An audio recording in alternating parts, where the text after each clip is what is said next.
The frozen door of the Silver Garter slammed open. A woman stumbled through, bloodied knuckles, ice in her hair, eyes that had stopped begging hours ago. The room went silent. Then someone laughed. This is the story of Clara Dawson and Ethan Cole. A contract that shouldn't have worked.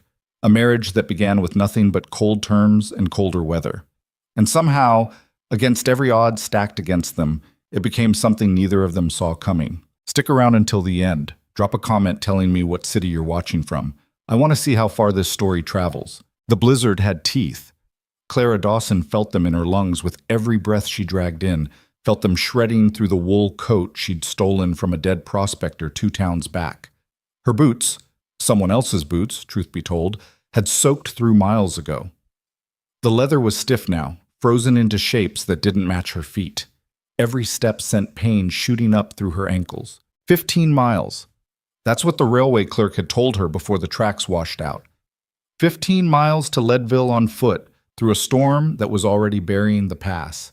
She'd made it 14 and a half. The lights of the town materialized through the white like a fever dream, yellow smears against the dark, too faint to be real. Clara fixed her eyes on them anyway because the alternative was lying down in the snow, and she'd sworn a long time ago that she wouldn't die lying down. Her hands had stopped working right around mile 12. She couldn't feel her fingers anymore, couldn't make them close into fists. The wind kept trying to turn her around, kept shoving her sideways off what she thought might be the road. Twice she went down to her knees.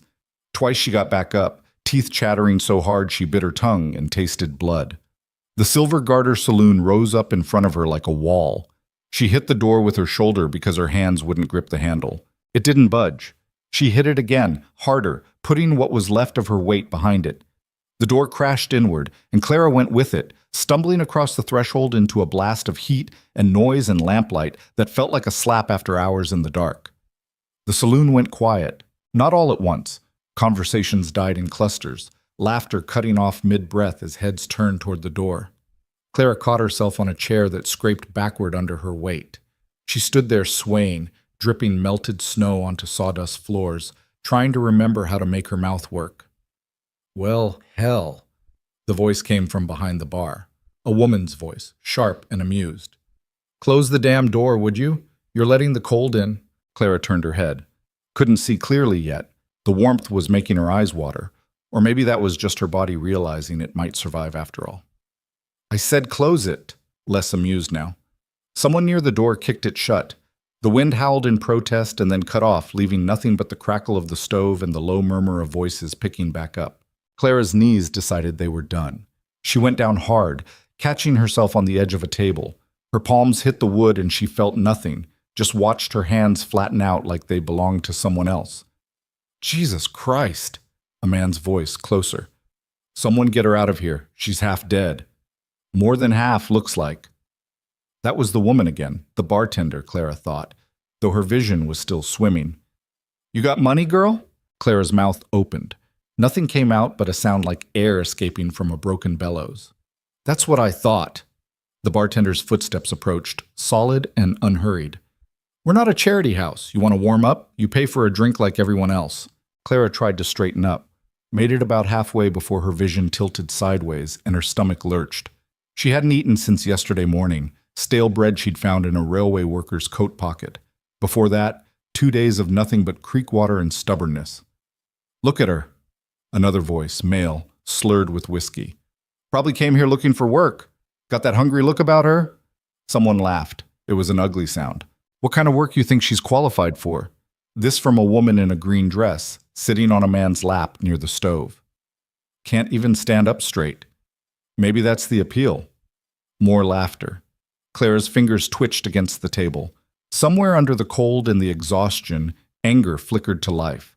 Small and mean and familiar. She'd heard worse than this. Survived worse.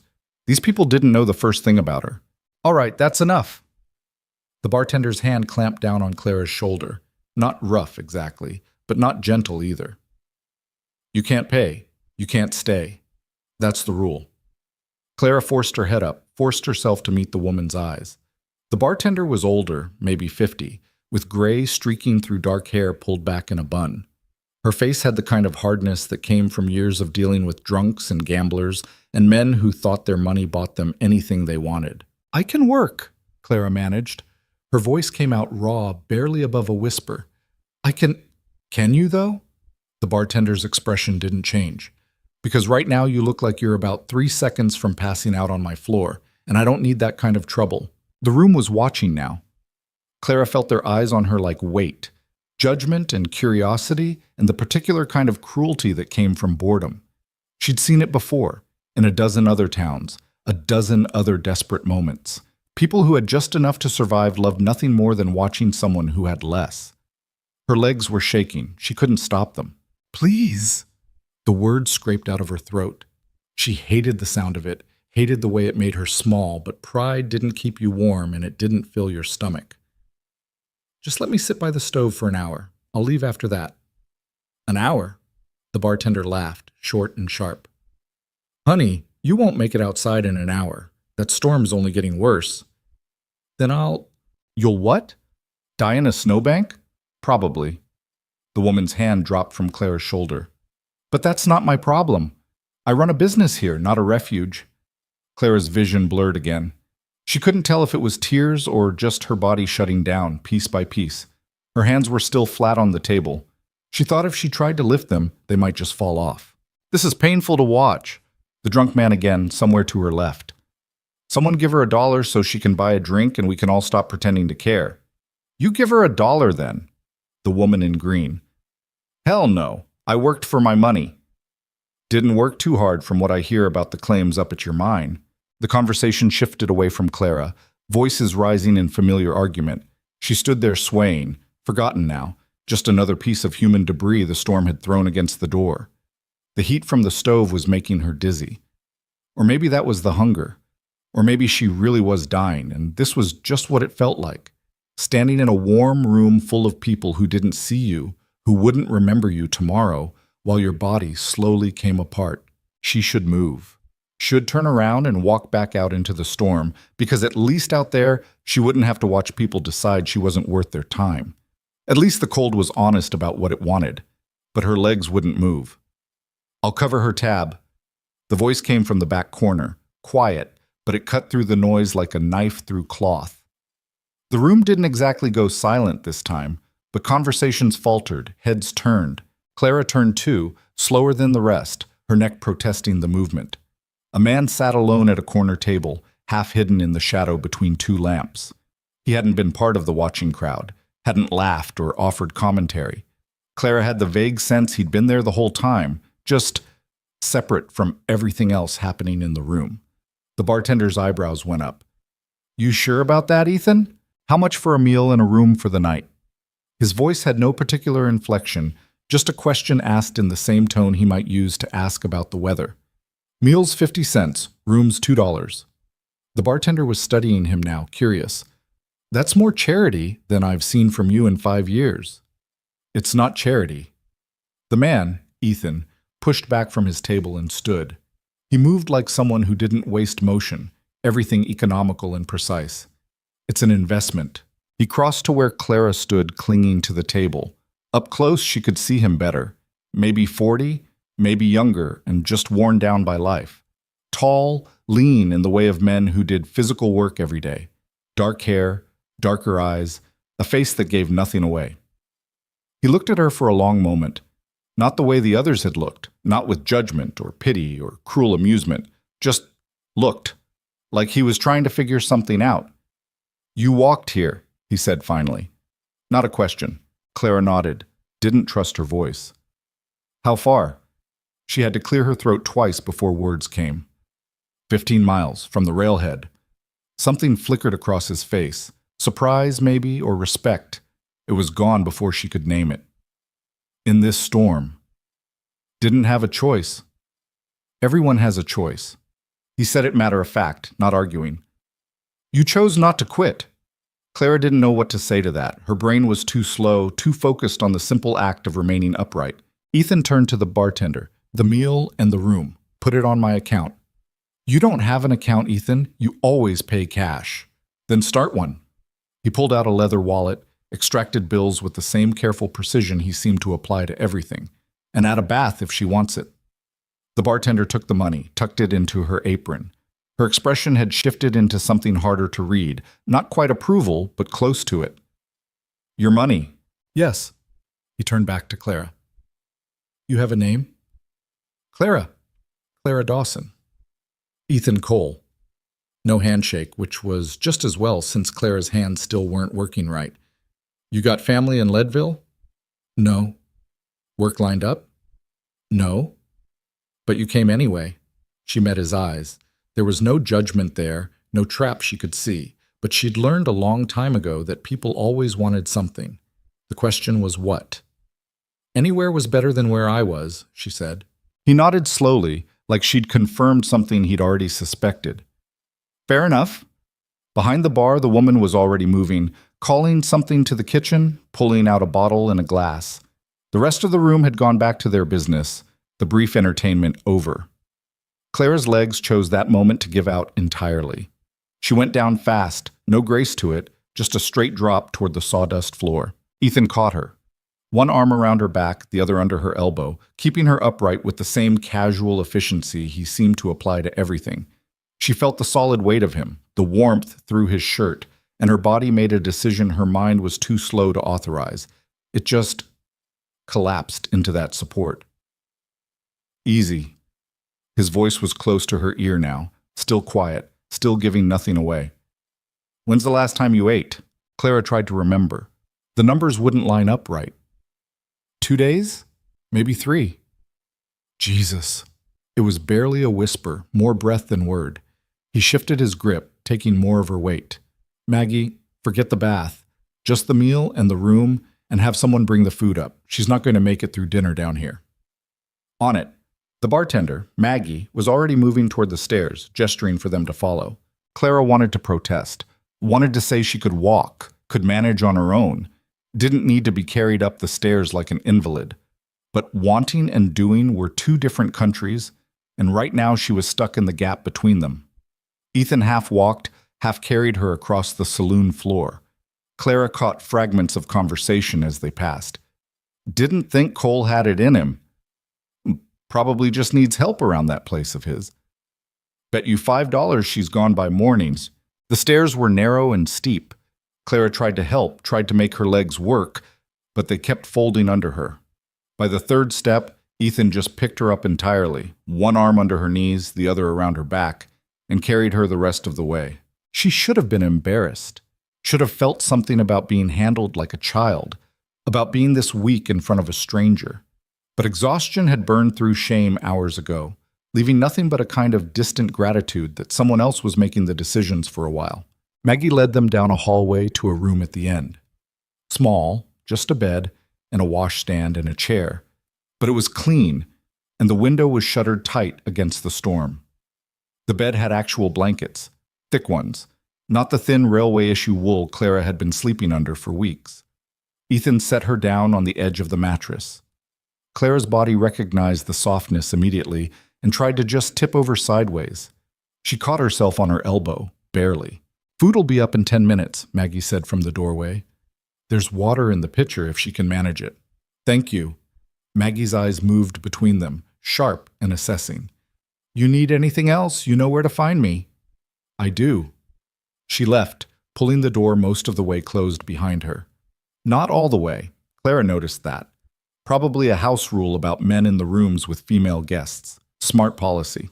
Ethan stood there for a moment, hands in his pockets, looking at everything except Clara. The silence stretched out. Not uncomfortable exactly, just present. Why? Clara heard herself ask. He glanced at her. Why what? Why help me? You don't know me. Don't need to know you. He moved to the washstand, poured water into the basin. Saw what I needed to see. Which was what? He didn't answer right away. Just brought the basin over, set it on the chair beside the bed. Then he pulled a handkerchief from his pocket, clean, worn, soft from washing, and dipped it in the water. Hold out your hands. Clara did, too tired to argue. Her fingers were red and swollen, the skin cracked and bleeding in places where the cold had bitten deepest. She hadn't noticed until now. Ethan took her right hand in his, gentle but impersonal, and started cleaning the blood away. The water was cold, probably been sitting there for hours, but it felt like mercy against her raw skin. I saw someone who walked 15 miles through a blizzard rather than quit, he said, focused on her hand. Saw someone who didn't beg, didn't make excuses, didn't try to manipulate sympathy. You just stood there and took what they threw at you. He moved to her left hand. That tells me what I need to know about your character. Clara watched him work. His hands were rough, calloused in the way that came from years of labor, but his touch was surprisingly careful, like he was used to handling things that might break. You still don't know anything about me, she said. Could be I'm running from something. Could be I'm trouble. Could be. He didn't sound particularly concerned, but I doubt it. Trouble doesn't usually look as tired as you do. He finished with her hands, set them back in her lap. Then he straightened up, studying her with that same measured, unreadable expression. I'm going to make you an offer, he said. You don't have to answer tonight. Sleep on it, eat something, then decide. Clara's stomach twisted. Here it came. The catch, the price, the thing he actually wanted. Nothing in this world was free. She knew that. What kind of offer? A job. He said it simply, like it was the most natural thing in the world. I've got a ranch about 6 miles north of town. Just me out there now. The house is too big for one person, and I can't keep up with everything that needs doing. You want a housekeeper?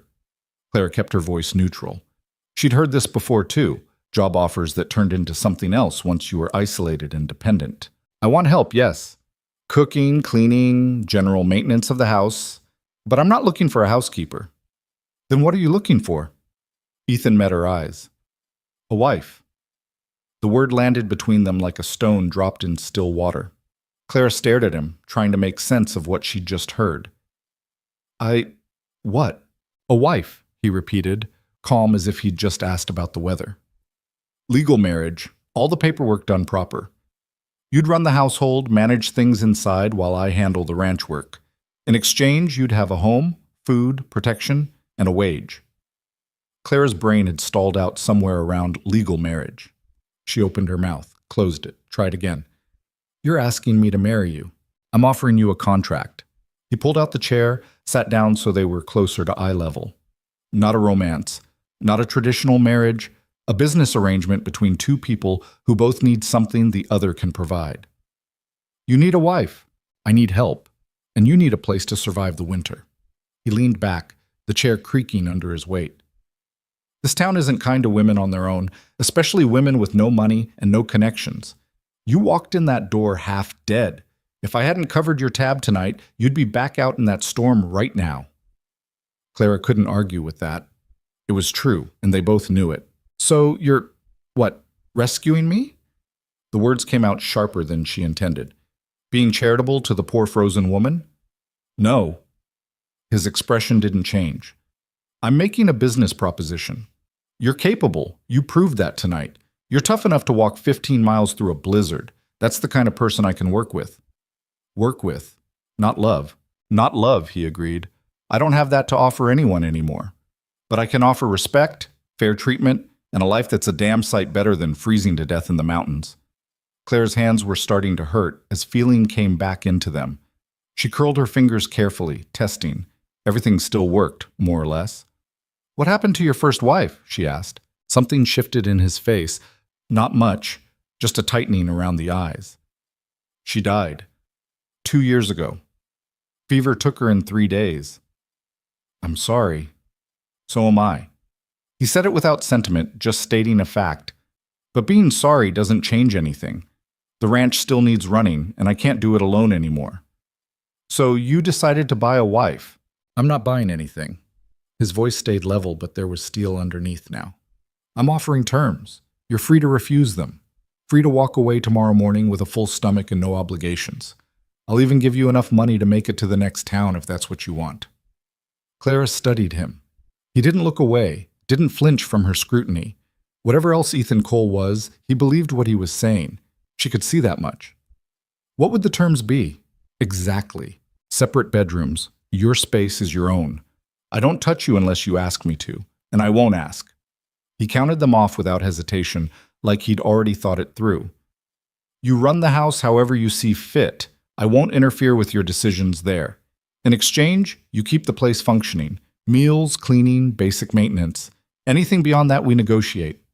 And the wage? $20 a month in addition to room and board. Paid on the first of every month, cash in hand. You can spend it however you like, save it, send it somewhere. That's your business. $20 a month. Clara tried to remember the last time she'd had $20 to her name. Couldn't. That's a lot of money for housework.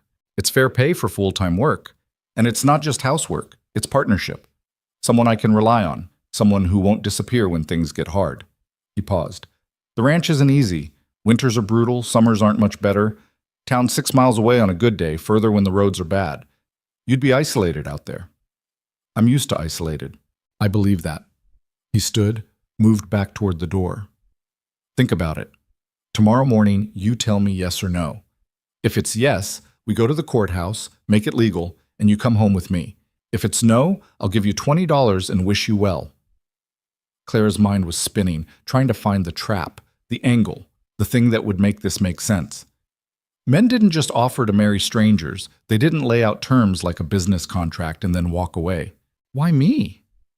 The question came out quieter than she meant it to. You could put an ad in the paper, find someone from a good family, someone with references. Ethan's hand was on the doorknob.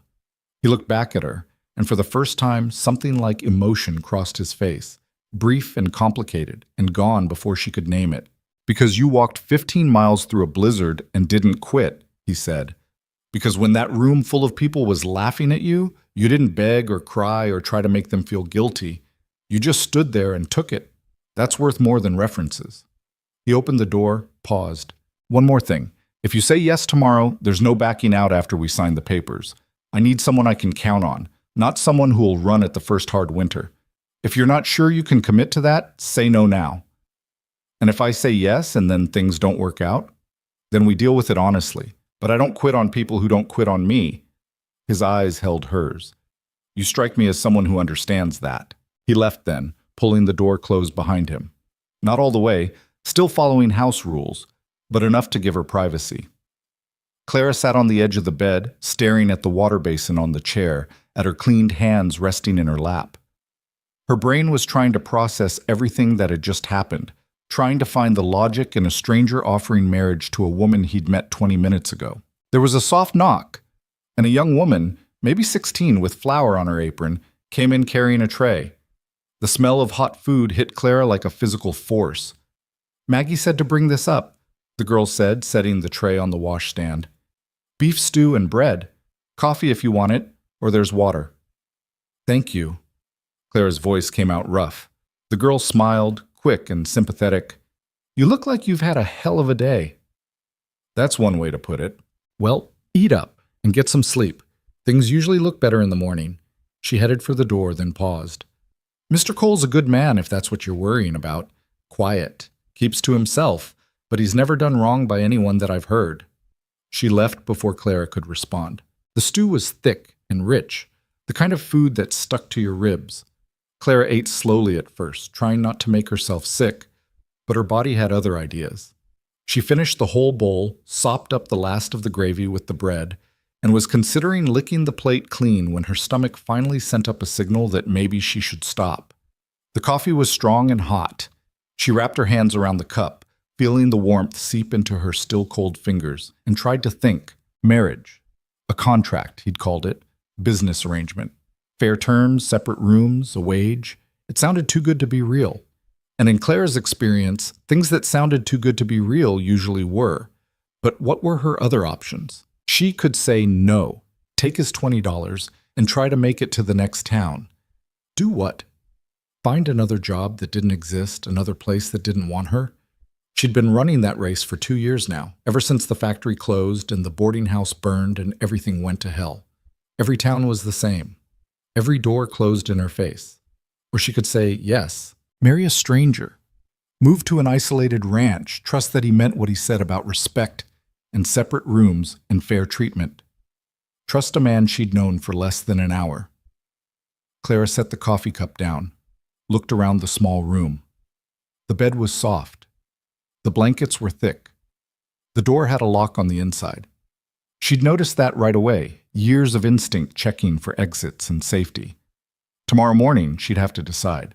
But tonight, for the first time in longer than she could remember, she didn't have to be afraid. She finished the coffee, stripped off her wet clothes, and crawled under the blankets. Her body sank into the mattress like it was trying to become part of it. Every muscle she owned hurt. Her feet throbbed. Her hands burned where the skin was cracked. But she was warm and fed and alive. Clara closed her eyes and let herself fall into sleep like falling into deep water, fast and total and dreamless. Morning came too early and too bright. Clara woke to sunlight streaming through gaps in the shutters, her body protesting every movement.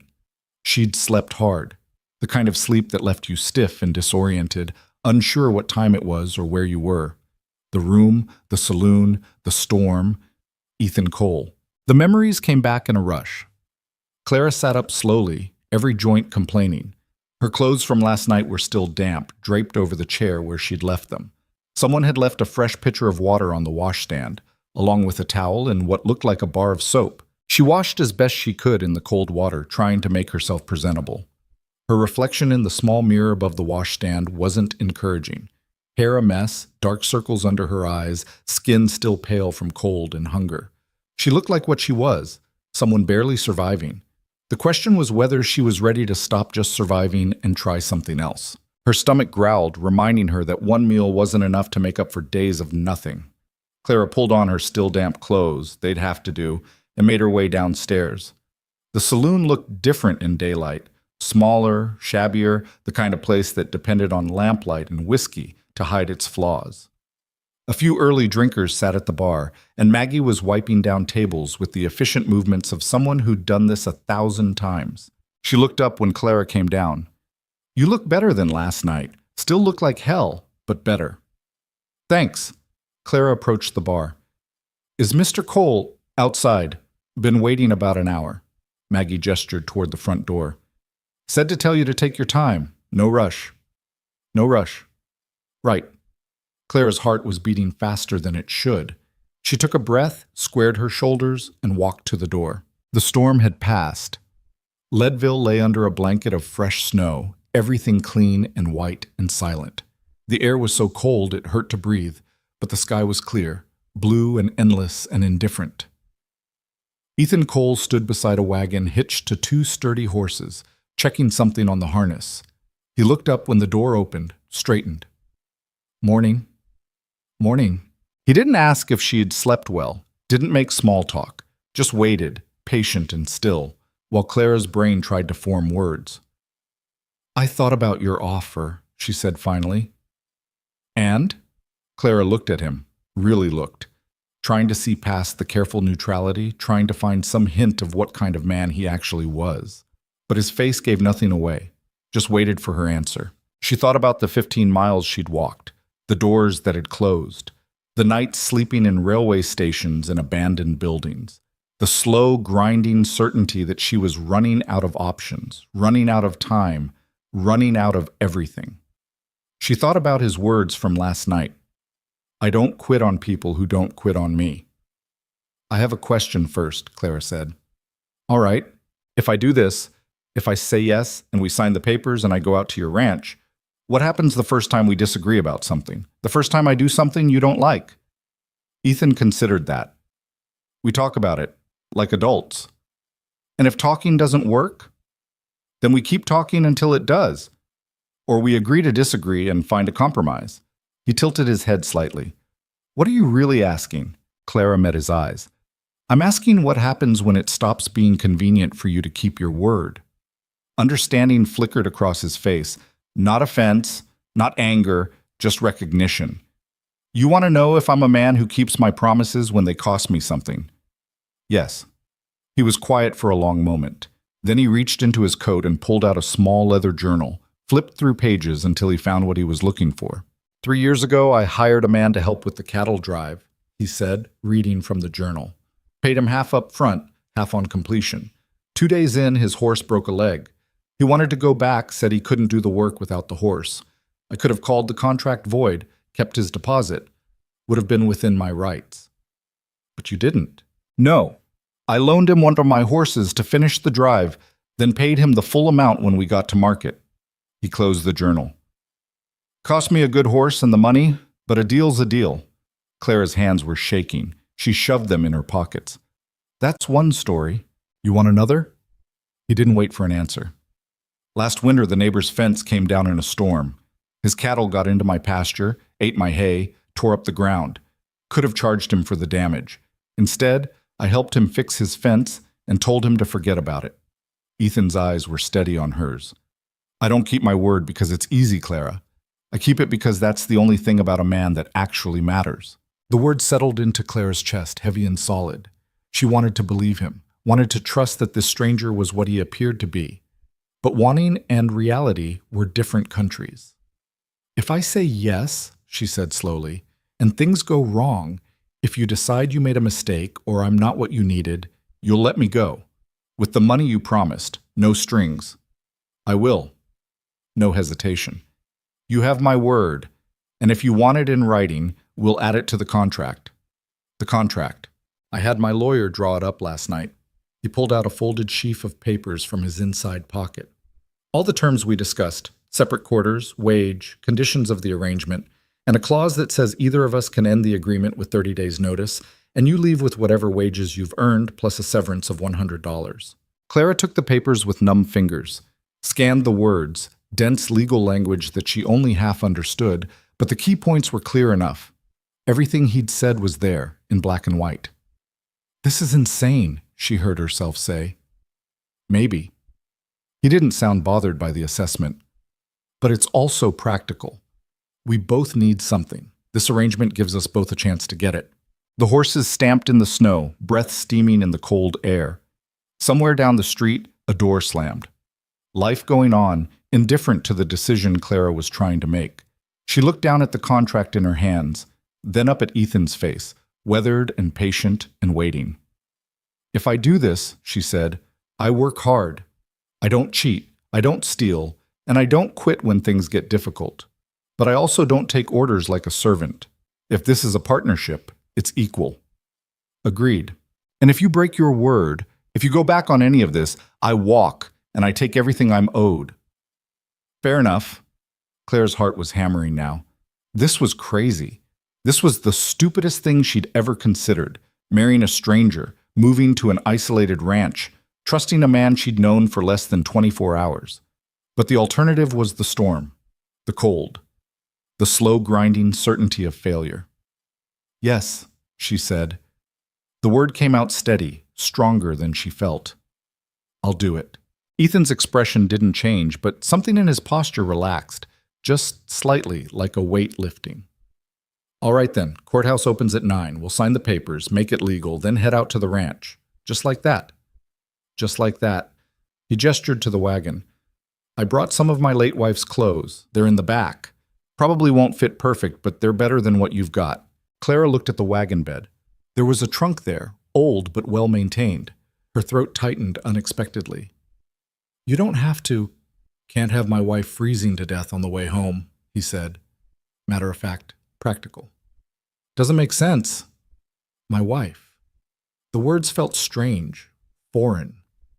Clara turned them over in her mind, trying to make them fit. I should change then, she said. Take your time. Like I said, no rush. Clara climbed into the wagon bed, opened the trunk. The clothes inside were neatly folded. Practical things, work dresses and sturdy skirts, a heavy coat lined with wool. All of it clean, mended where needed. Evidence of a life lived carefully. She changed quickly, the cold air biting at her skin. The dress was loose in some places, tight in others, but it was warm and dry and whole. The coat was heavy across her shoulders, comforting. When she climbed back down, Ethan was checking the harness again. He glanced at her, nodded once. Better. They walked to the courthouse in silence. Claire's mind was spinning, trying to catch up with what was happening, trying to convince herself this was real. The courthouse was a small building, barely more than a large office. The clerk was an older man with spectacles and ink-stained fingers who looked supremely bored with the whole proceeding. Marriage license and contract, Ethan said, laying the papers on the desk. The clerk barely glanced at them. Names? Ethan Samuel Cole and Clara Dawson. Witnesses? Two men who worked in the office came over, looking only slightly more interested than the clerk. The whole thing took maybe 10 minutes. Signatures, stamps, official declarations that meant nothing to Clara because her brain had disconnected from the reality of what was happening. When it was done, the clerk handed them a certificate. Congratulations. Next. That was it. No ceremony, no moment of significance, just paperwork and signatures and the casual indifference of bureaucracy. Clara followed Ethan back out into the cold, the marriage certificate folded in her hand. Well, Ethan said, that's done. That's done, Clara echoed. He helped her up into the wagon, then climbed up beside her. The horses started moving without being told, like they knew the way home. Leadville fell away behind them. The road ahead was white and empty, leading north into the mountains. Clara pulled the borrowed coat tighter around herself and tried not to think about what she'd just done. Tried not to think about the fact that she'd married a stranger. Tried not to think about the ranch waiting at the end of this road, isolated and unknown. Tried not to think about anything except the simple fact that she was alive and warm, and for the first time in 2 years, she wasn't running. The wagon rolled on through the snow, carrying her toward whatever came next. The silence between them stretched for miles. Clara watched the landscape change as they climbed higher into the mountains. Trees getting thicker, snow getting deeper, the world narrowing down to just the road ahead and the sound of hooves crunching through ice. She kept her hands tucked under her arms, trying to hold on to what warmth she had. Ethan drove without speaking, his attention on the horses and the terrain. Not uncomfortable with the quiet, Clara thought, just existing in it. She studied him from the corner of her eye. Her husband. The word still felt absurd. This morning she'd been alone in the world. Now she had a last name that wasn't hers, a certificate that said she belonged to someone, a future that looked nothing like the past 2 years of scrambling and failing. How much further? Her voice sounded too loud after the long silence. Another hour. Maybe more if the road's bad past Miller's Creek. Clara nodded, went back to watching the trees. An hour. Then what? She'd walk into a stranger's house and be expected to act like she belonged there, like she knew what she was doing. The truth was she had no idea how to be a wife. Her mother had died when Clara was 8. After that, it had been her and her father in a 2-room apartment above a shoe factory, surviving on his wages and her ability to stretch $1 until it screamed. She'd learned to cook over a single burner, to mend clothes until there was more patch than original fabric, to make do with whatever they had. But that wasn't the same as running a household. That wasn't the same as keeping a ranch house functioning for a man who had standards she didn't know yet. You're thinking too hard. Ethan's voice broke into her spiral. I can practically hear it. Clara glanced at him. His eyes were still on the road, but there was something almost amused in his expression. Just wondering what I've gotten myself into. That makes 2 of us. The honesty surprised her. She'd expected him to be certain, to have this all figured out, but he sounded as uncertain as she felt, just better at hiding it. Having second thoughts already? She asked. No, but I'd be lying if I said this was normal for me. He adjusted his grip on the reins. Last time I got married, there were families involved, negotiations. Her father wanted to make sure I could provide. My mother wanted to make sure she was respectable. Took 6 months from proposal to wedding. How long did you know her? All my life, grew up 3 houses apart. His voice stayed level, but Clara heard something underneath it. Old pain, worn smooth by time, but still there. Married her when I was 22. She was 19. Clara did the math. If she'd died 2 years ago and they'd been married, that's a long time. 17 years. He said it simply. More than half my life. The wagon hit a rut, and Clara grabbed the seat to steady herself.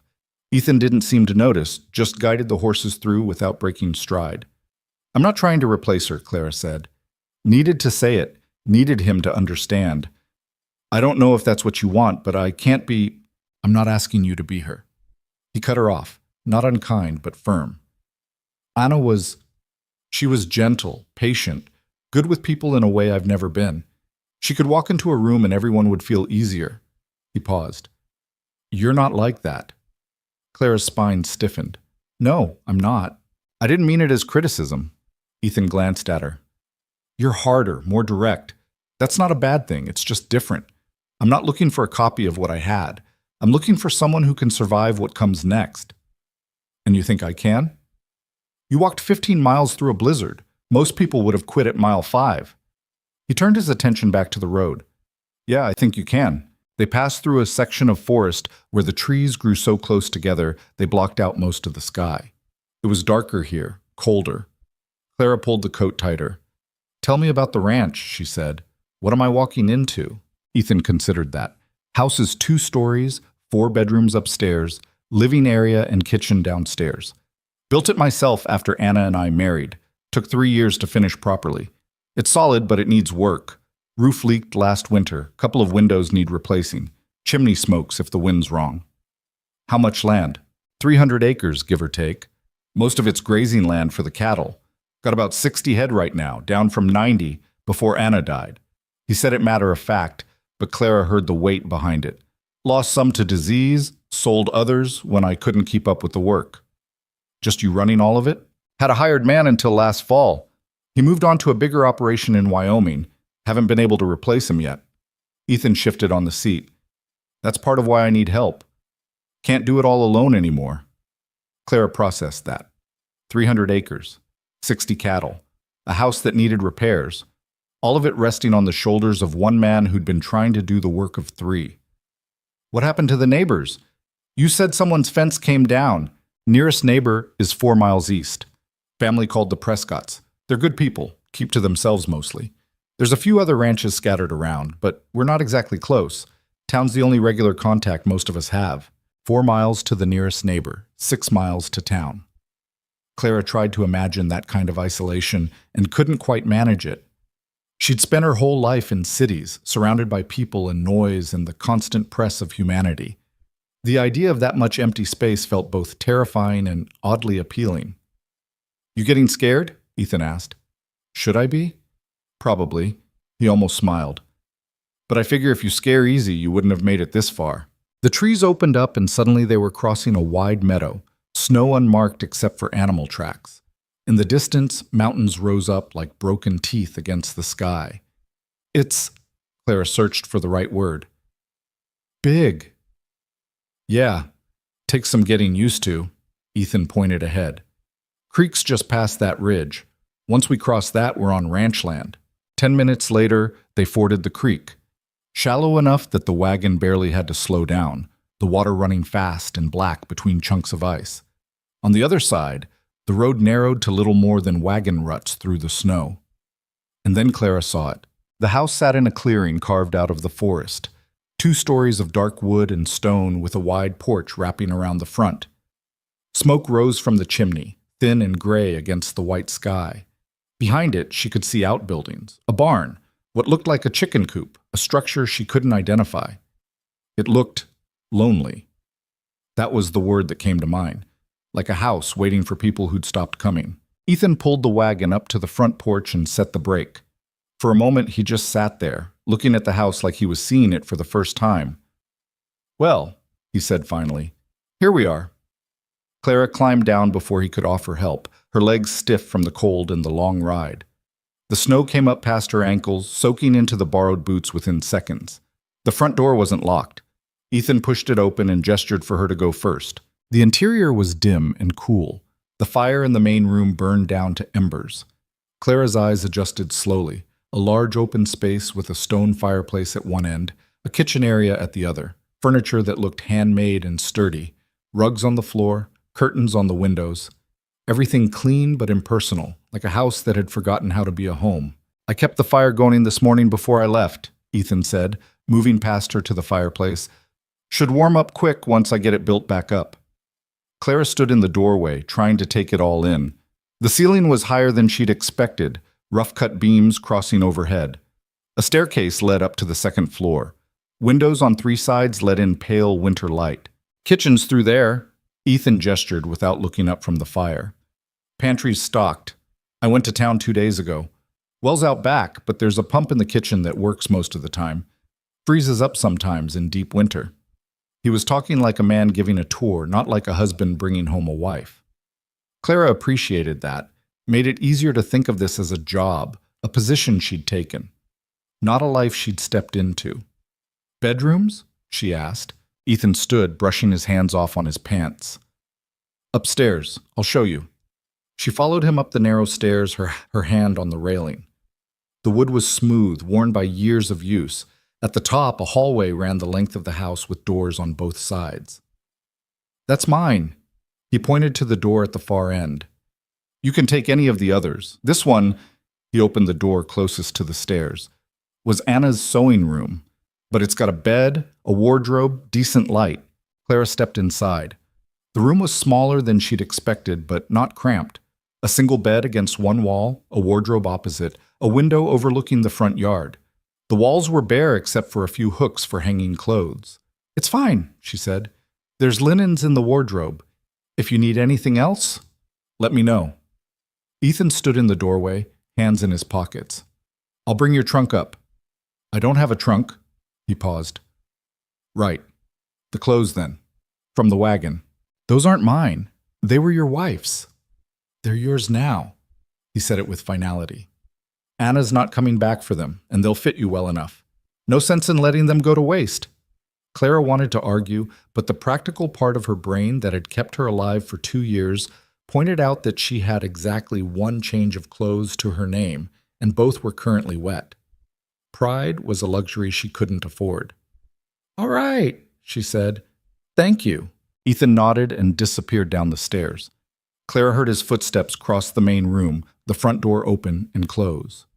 She was alone in the house, her house now, legally speaking. The thought felt surreal. She moved to the window, looked out at the snow-covered yard. From here she could see the barn, the fence line marking off what must be a paddock. Beyond that, just trees and mountains and emptiness. A person could disappear out here, could vanish into all that space and never be found. The thought should have scared her. Instead, it felt almost like relief. Footsteps on the stairs. Ethan appeared with the trunk, carrying it like it weighed nothing. He set it down at the foot of the bed, straightened. I need to check on the cattle before dark, he said. Make sure they're all accounted for after the storm. You want to come, or would you rather get settled? Clara considered. Part of her wanted to stay here, to claim this room as her own, to have a moment alone to process everything. But the larger part, the part that had learned early that you survived by paying attention, knew she needed to see the rest of the operation, needed to understand what she'd signed up for. I'll come, she said. Something that might have been approval flickered across Ethan's face. Good. Wear the coat. It's colder in the pasture. 20 minutes later, Clara was trudging through snow that came up to her knees in places, following Ethan toward the barn. He moved through it easily, his longer legs making the work look effortless. Clara struggled to keep up, her breath coming hard. The barn was warmer than outside, but not by much. It smelled like hay, an animal, and old wood.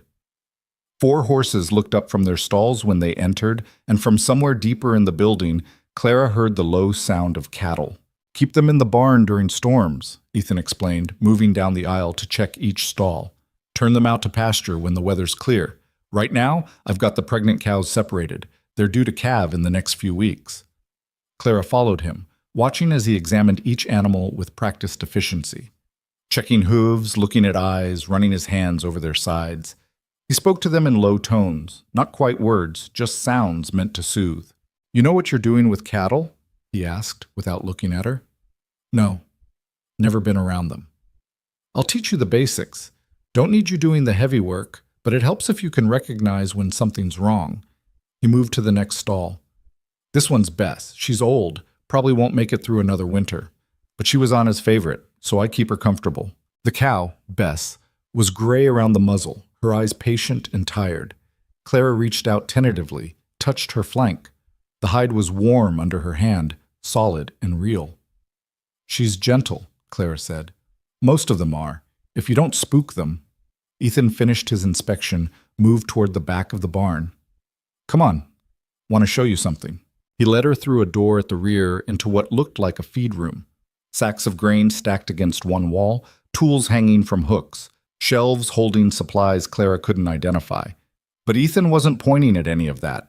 He was pointing at another door, partially hidden behind the grain sacks. What is it? Storage room. Used to be Anna's space. She kept things in there she didn't want getting lost in the house. He pulled the grain sacks aside, opened the door. The room beyond was small, barely bigger than a closet. But it was full, floor to ceiling with books. Hundreds of them, packed onto shelves that covered every wall. Clara's breath caught. She'd seen libraries before in the cities, but those were public spaces filled with serious-looking men and rules about silence. This was different. This was personal. Someone's private collection, carefully preserved. "Your wife read all these?" she asked. Most of them. Some were her mother's, inherited when she died. Others she bought whenever we could afford it. Ethan stood in the doorway, not entering. She used to come out here when she needed quiet, said the house felt too loud sometimes. Claire couldn't imagine this house ever feeling loud, but she understood the need for a space that was just yours. She stepped inside, ran her fingers along the spines. The titles were a mix, classics and dime novels, poetry and practical texts about farming. No particular order that she could see, just books collected over a lifetime and kept because they mattered. "I don't know what to do with them," Ethan said quietly. "Seems wrong to get rid of them, but I'm not much of a reader." Clara pulled out a volume at random, something about the history of Rome, the cover worn soft from handling. She opened it and saw notes in the margins, observations written in careful feminine handwriting. "You could keep them," she said. "Let them be here." "That's what I've been doing, but it feels like—" He trailed off, searching for words. "Like keeping a shrine. Like I can't move forward because I'm too busy looking back." Clara replaced the book, pulled out another. This one was poetry. Whitman, the pages dog-eared and underlined. More notes in the margins, sometimes just a single word. "Yes," or "remember this." She loved these, Clara said, not a question. She did. Ethan's voice was rough. Used to read them out loud sometimes in the evenings. I never understood half of what she was saying, but I liked listening to her voice. Clara turned to look at him. He was staring at the shelves like they might hold answers to questions he didn't know how to ask. "I can read to you," she heard herself offer. "If you want. In the evenings." Ethan's eyes met hers, surprised. "You don't have to do that." "I know, but I like reading, and it seems a shame to let all these just sit here." She gestured at the shelves. "Besides, you said this was a partnership. Partners share things."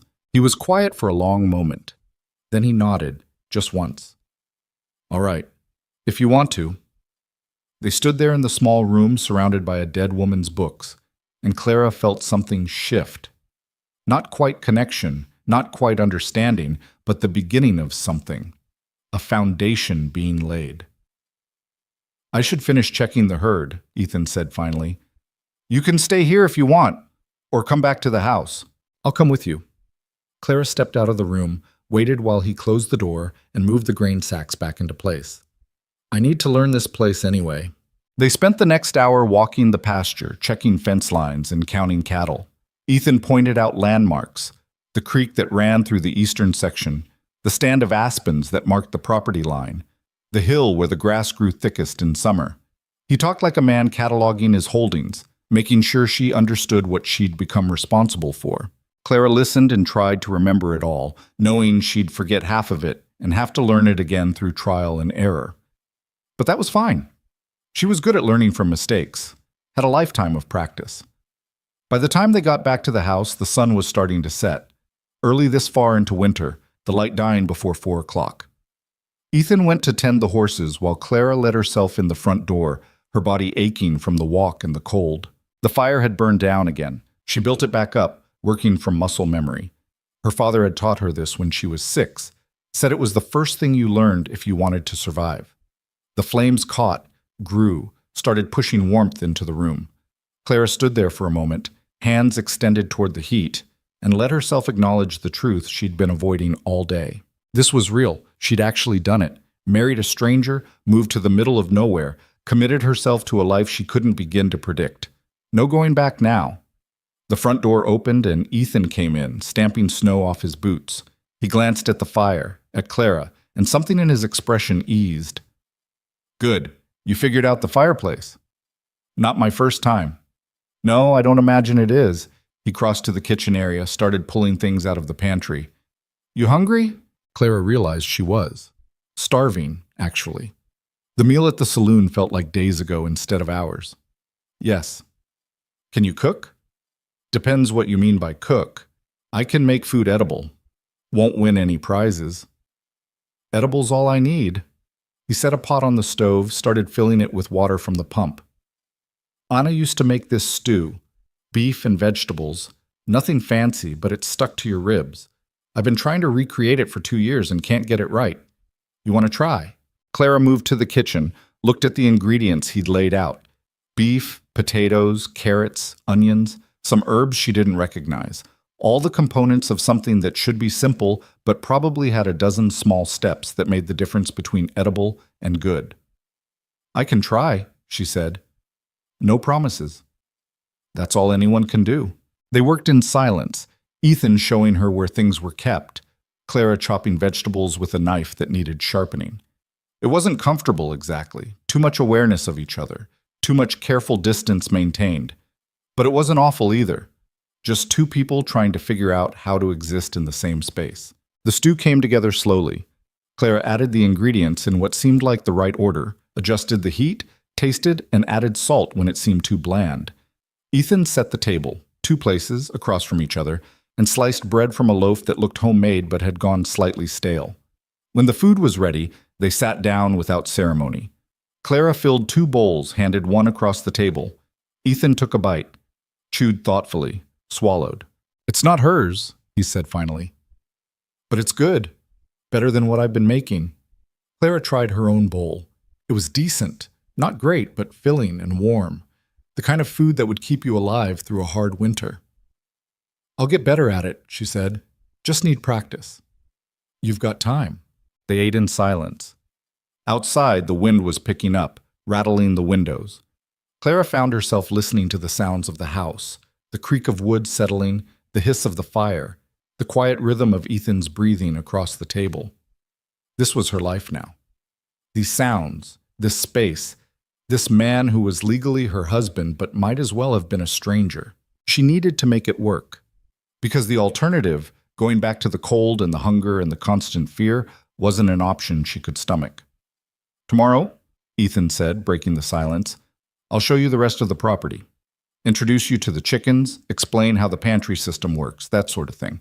After that, you can decide how you want to organize your days. My days? You're running the house now. That means you decide how things get done, what order, what matters. He soaked a piece of bread in his stew. I'm not going to hover over you telling you how to do every task. You're capable. Figure it out. It should have felt like pressure. Instead, it felt like freedom. No one watching, no one judging every decision. Just her and the work and room to make mistakes. All right, Clara said. I can do that. They finished eating and Clara cleared the table while Ethan banked the fire for the night. The dishes got washed in cold water from the pump. Ethan explained that heating water for dishes was a waste of fuel unless you were bathing, and left to dry on a rack by the sink. When everything was done, they stood in the main room, the silence stretching awkward between them. I'm going to bed, Ethan said finally. You need anything before I go up? Clara shook her head. I'm fine. All right then. Good night. Good night. He climbed the stairs, his footsteps heavy on the wood. Clara heard a door open and close. Then silence. She stood alone in the main room, the fire crackling low, and tried to process the strangeness of this day. This morning she'd woken up in a saloon. Now she was standing in her own house, legally hers, even if it didn't feel that way, married to a man she'd known for less than 24 hours. Her body was exhausted, but her mind wouldn't settle. She found herself drifting back to the kitchen, looking through cupboards just to see what was there. Flour, sugar, coffee, dried beans, a whole shelf of preserves, jams, and pickled vegetables, each jar labeled in that same careful handwriting she'd seen in the books. Anna's handwriting, Anna's house, Anna's life that Clara had stepped into like putting on someone else's coat. She closed the cupboard, moved to the window. Outside, the snow gleamed pale under a sliver of moon. The barn was a dark shape against the white. Beyond that, nothing but forest and emptiness. Clara pressed her forehead against the cold glass and let herself feel the full weight of what she'd done, the risk she'd taken, the trust she'd placed in a stranger's word. If this went wrong, if Ethan turned out to be something other than what he appeared, she was trapped out here. 6 miles from town, no money of her own yet, no connections, no way to leave. But if it went right, she didn't let herself finish that thought. Hope was dangerous. Hope made you careless. Better to focus on tomorrow, on learning the rhythms of this place, on proving she could do the work she'd agreed to. Clara climbed the stairs to her room, closed the door behind her. The trunk sat at the foot of the bed where Ethan had left it.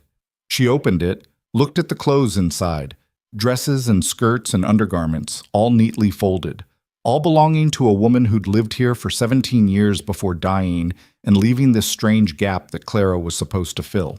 She picked out a nightgown, changed into it. The fabric was soft from washing, comfortable. A little long on her, but not enough to matter. The bed was cold when she slid between the sheets. She lay there in the dark, listening to the house, and tried not to think about the fact that a few doors down, her husband was sleeping in a separate room, that they'd gone through the motions of marriage, the paperwork, the certificate, the moving in together, without any of the usual pieces that made it real. This was a contract, a business arrangement. She needed to remember that. But as Clara finally drifted towards sleep, her last thought was of Ethan's face when he'd opened the door to his wife's book collection. The way he'd looked at those shelves, like they held pieces of something he'd lost and couldn't figure out how to let go. She knew that feeling, had been carrying around her own collection of lost things for years. Maybe that would be enough. Two people who understood loss, trying to build something new from what was left. Or maybe she was fooling herself and this would all fall apart before spring. Either way, it was too late to turn back now. Clara woke to the smell of coffee and the pale gray light of early morning filtering through her window. For a moment, she didn't know where she was. The bed was too soft, the air too quiet, and then memory flooded back. The ranch, Ethan, the contract that had turned her into someone's wife overnight. She dressed quickly in the cold room, choosing one of Anna's work dresses from the trunk. Dark blue fabric, practical and worn soft from use. It fit better than she'd expected, only a little loose in the shoulders.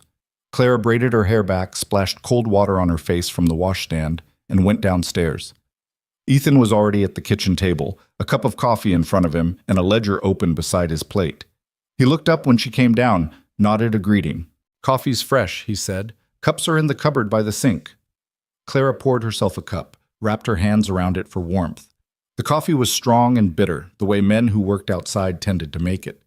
She'd grown up on the weak stuff they served at factory canteens, but this was better, had substance to it. "You sleep all right?" Ethan asked, not looking up from his ledger. "Well enough." Clara moved to the table, stayed standing. Sitting felt too familiar, too domestic. "What time is it?" "Little past 6. Sun's not up yet, but it will be soon." He made a note in the ledger, his handwriting cramped and precise. "I usually start work around now, check the animals, split wood if we're running low, fix whatever broke the day before." Clara sipped her coffee and watched him work. He moved the way he did everything, economically, without wasted motion. Each number entered with care, each column tallied before moving to the next. "What do you need me to do?" she asked. Ethan glanced up. "Today? Learn the house, figure out where everything is, what needs doing. Tomorrow you can start on a proper schedule, but for now, just get your bearings." It made sense, but Clara felt restless. She wasn't good at doing nothing, at learning slowly. Her whole life had been about jumping in and figuring things out on the move.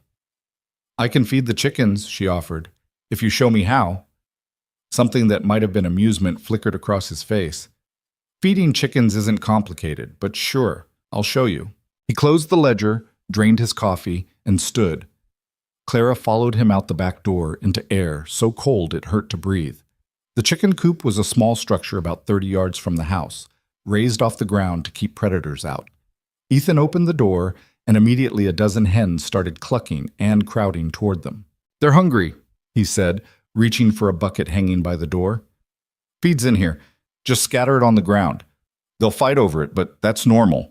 Check the nesting boxes for eggs while you're at it." He demonstrated, tossing a handful of grain that sent the chickens into a frenzy. Clara took the bucket from him, tried to match his casual efficiency. The chickens swarmed her feet, pecking at the ground before the grain even landed. "They always this aggressive?" she asked. "Only when they're hungry, which is always." Ethan moved to the nesting boxes built into the side of the coop, started collecting eggs. We've got about 15 laying hens right now. Should get 8 to 10 eggs a day this time of year. Come summer, it'll be more. Clara scattered the rest of the feed, then joined him at the nesting boxes. The hens had settled down now, scratching in the dirt and clucking to each other in what sounded like conversation. She reached into the first box cautiously, half expecting to get pecked, but the hen inside just ruffled her feathers and didn't move. "She won't bite," Ethan said. "Just reach under her." Clara did, her fingers finding the warm, smooth surface of an egg. She pulled it out carefully, added it to the basket Ethan was holding. The next box had 2 eggs. The third had none. By the time they'd checked all the boxes, they had 11 eggs. "Good haul," Ethan said, closing the coop door. "Anna used to sell the extras in town, but I haven't bothered. Just been eating what I need and letting the rest go to waste." "I could sell them," Clara said. "Next time you go to town." He looked at her. "You want to do that?" "It's money sitting there doing nothing. Seems stupid not to use it." Ethan nodded slowly. "All right, we'll add it to your wages. Whatever you make from the eggs, you keep. Fair?" Clara hadn't expected that. She'd assumed any money the household generated would go to Ethan, that her wages would be separate from the operation. But he was offering her a piece of the business, small as it was. "Fair," she agreed. They went back inside and Clara made breakfast while Ethan returned to his ledger. She scrambled eggs, there were plenty to spare, and fried the last of the bread in bacon grease. Not fancy, but hot and filling. They ate in silence, Ethan still making occasional notes, Clara studying the kitchen and mentally cataloging what needed attention. The pump leaked. Not much, just a slow drip that had stained the counter, but it would get worse if left alone. The window over the sink had a crack in one corner, stuffed with cloth to keep the cold out. Several cupboard doors hung crooked on their hinges. Small things, easily fixed if you had time and tools. "The pump needs new washers," Clara said. Ethan looked up from his ledger. "It does, been meaning to fix it." "You got the parts?" "Should be some in the barn. Tool shed, actually, behind the barn. There's a box of washers and gaskets on the second shelf." He paused. "You know how to replace them?" "I've done it before. Different pump, but the principle's the same." "Have at it then." He closed the ledger, stood and stretched. Clara heard his spine crack. "I need to ride out and check the fence line on the south pasture. Storm might have brought down trees. You going to be all right here alone?" The question should have been insulting. She'd been alone most of her life. But he asked it matter-of-fact, just checking. "I'll manage," Clara said. "I'll be back by noon. If something goes wrong, there's a rifle above the door and shells in the drawer by the fireplace. You know how to shoot?" "No." "Then don't touch it unless you have to. More likely to shoot yourself than whatever you're aiming at." He pulled on his coat, settled his hat. "Anything else you need before I go?" Clara thought about it. "Where do you keep the cleaning supplies?" "Pantry, left side. Soap, rags, that sort of thing. Brooms by the back door." He left, and Clara was alone in the house for the first time. She stood in the sudden quiet, listening to the fire crackle and the wind rattle the windows, and felt a strange sense of possession settle over her. This was hers to manage now, hers to fix or ruin.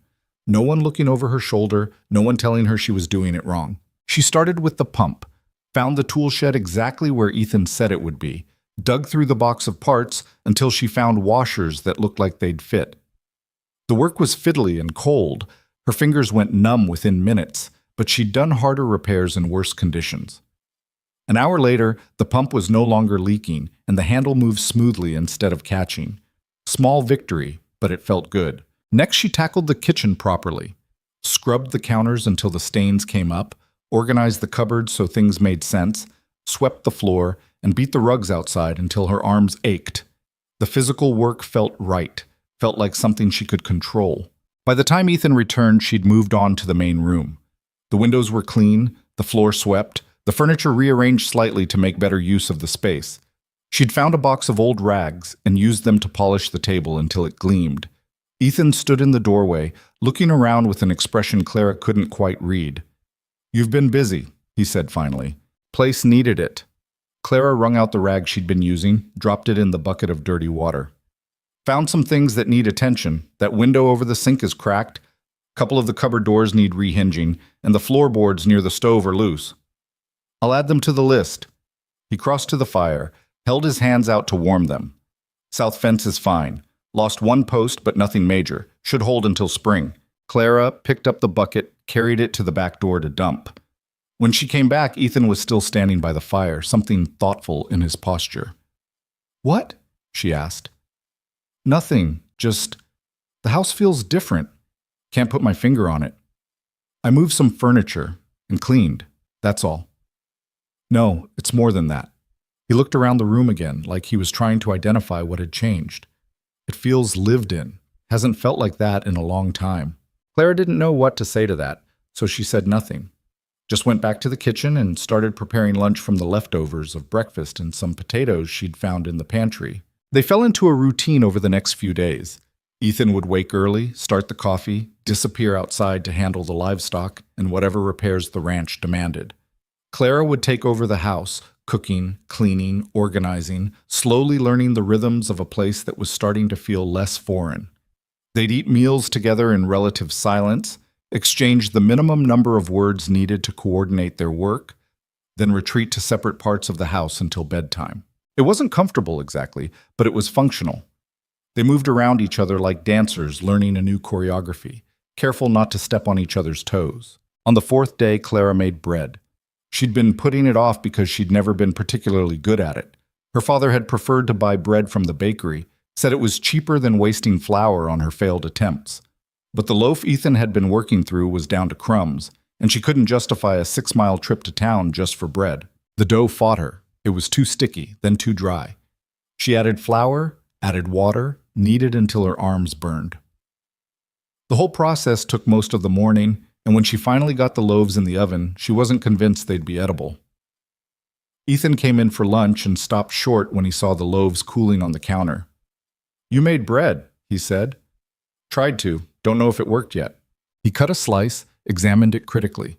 The inside was dense, not quite as light as it should be, but it had risen, and it looked like bread. He took a bite, chewed slowly. "It's good," he said. "It's heavy. Little bit, but it tastes right, better than what I can make." He cut another slice, buttered it. "Anna used to say bread's like anything else. Takes practice. First dozen loaves are always terrible, then one day you figure it out." Clara looked at the loaves, imperfect and lopsided, but real. How many loaves did she make before she figured it out? Probably 100. She was stubborn that way. Ethan finished his bread, reached for another slice. But she got there eventually, made the best bread I've ever had. There it was again, Anna's ghost, present in every corner of this house. Clara felt it constantly, felt herself being measured against a standard she couldn't see and could never meet. The woman who'd lived here for 17 years, who'd learned to make perfect bread and kept careful records and filled the barn with books. The woman Ethan had loved for most of his life. Clara was starting to understand why Ethan had needed someone different, someone who wouldn't be a constant reminder of what he'd lost. But that didn't make living in Anna's shadow any easier. "I'll keep practicing," she said. That night, after dinner, Clara found herself wandering back to the barn, to the hidden room behind the grain sacks, with its shelves full of books. She'd been thinking about her offer to read to Ethan, wondering if he'd taken it seriously or if it had just been empty words spoken in a moment of awkwardness. She pulled out the Whitman again, the one with all the annotations, sat on the floor of the small room with her back against the shelves, and started reading by the light of a lantern she'd brought from the house. The poetry was dense and strange, full of observations about grass and bodies and democracy. Clara didn't understand half of it, but she liked the rhythm of the words, the way they piled on top of each other until meaning emerged from pure sound. She was 3 poems in when she heard footsteps. Ethan appeared in the doorway, backlit by the barn's dim light. "Wondered where you'd gone," he said. Clara closed the book, suddenly self-conscious. "Just reading. Hope that's all right." "It's fine. Like I said, someone should use them." He leaned against the doorframe, hands in his pockets. "What are you reading?" "Whitman, the one with all the notes." That was her favorite. Ethan's voice was quiet. She used to say he wrote like he was trying to contain the whole world in words. Clara ran her hand over the cover. "Did you understand it when she read to you?" "Not really, but I liked listening to her try to explain it." He was quiet for a moment. She'd get excited about certain lines, read them over and over like she was discovering them for the first time. Made me see there was something there, even if I couldn't grasp it myself. You miss that, Clara said. Not a question. I miss a lot of things. Ethan shifted his weight. But yeah, I miss that. Clara stood, brushed dust off her skirt. The offer still stands, if you want. I could read some of this, evenings after dinner. Might not explain it as well as she did, but I can try. Ethan studied her for a long moment. Why would you do that? Because I like reading. Because the books are here. Because... Clara paused, trying to find the right words. Because we're stuck with each other for the foreseeable future, and it seems like we should find some way to exist in the same space that isn't just work and silence.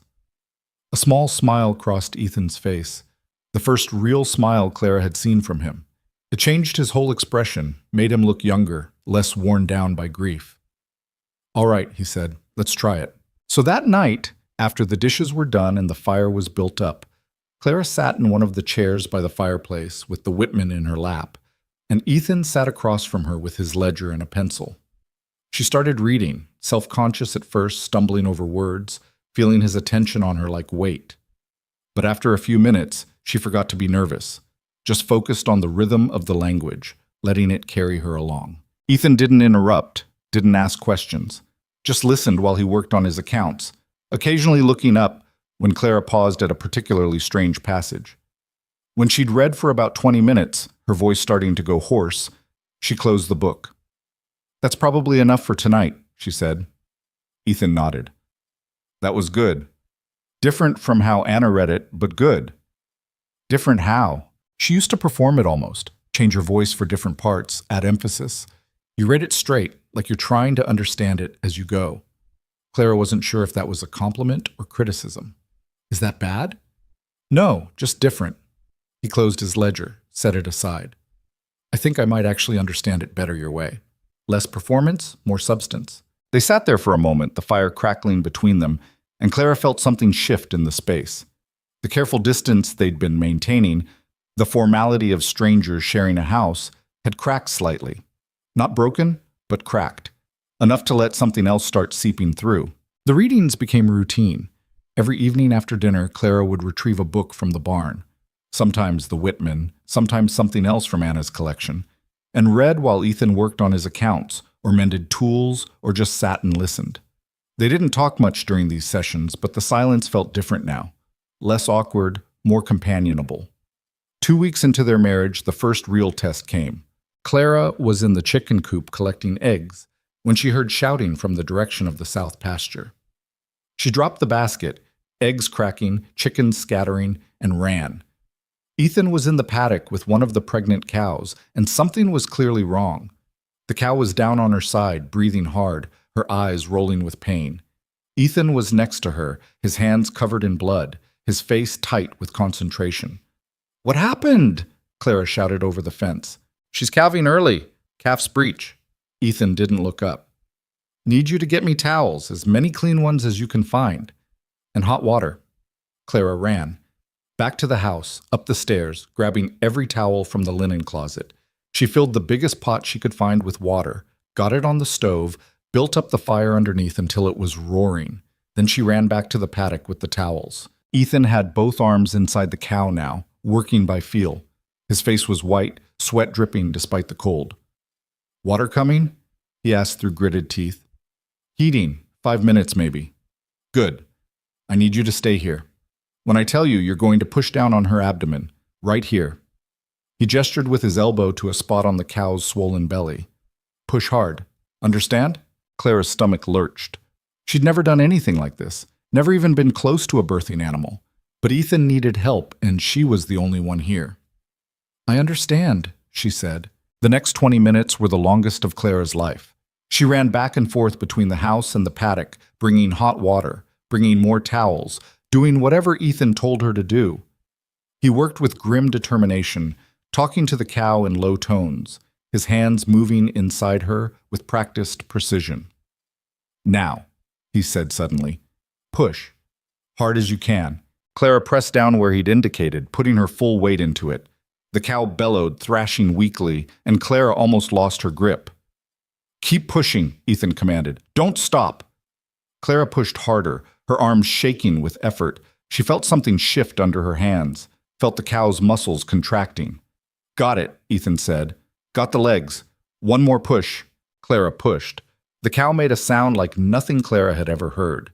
And then suddenly Ethan was pulling, his face straining with effort, and a calf slid out into the mud, tiny and wet, grabbed one of the towels, started rubbing the calf's chest vigorously. "Come on, come on!" Clara watched, her heart in her throat.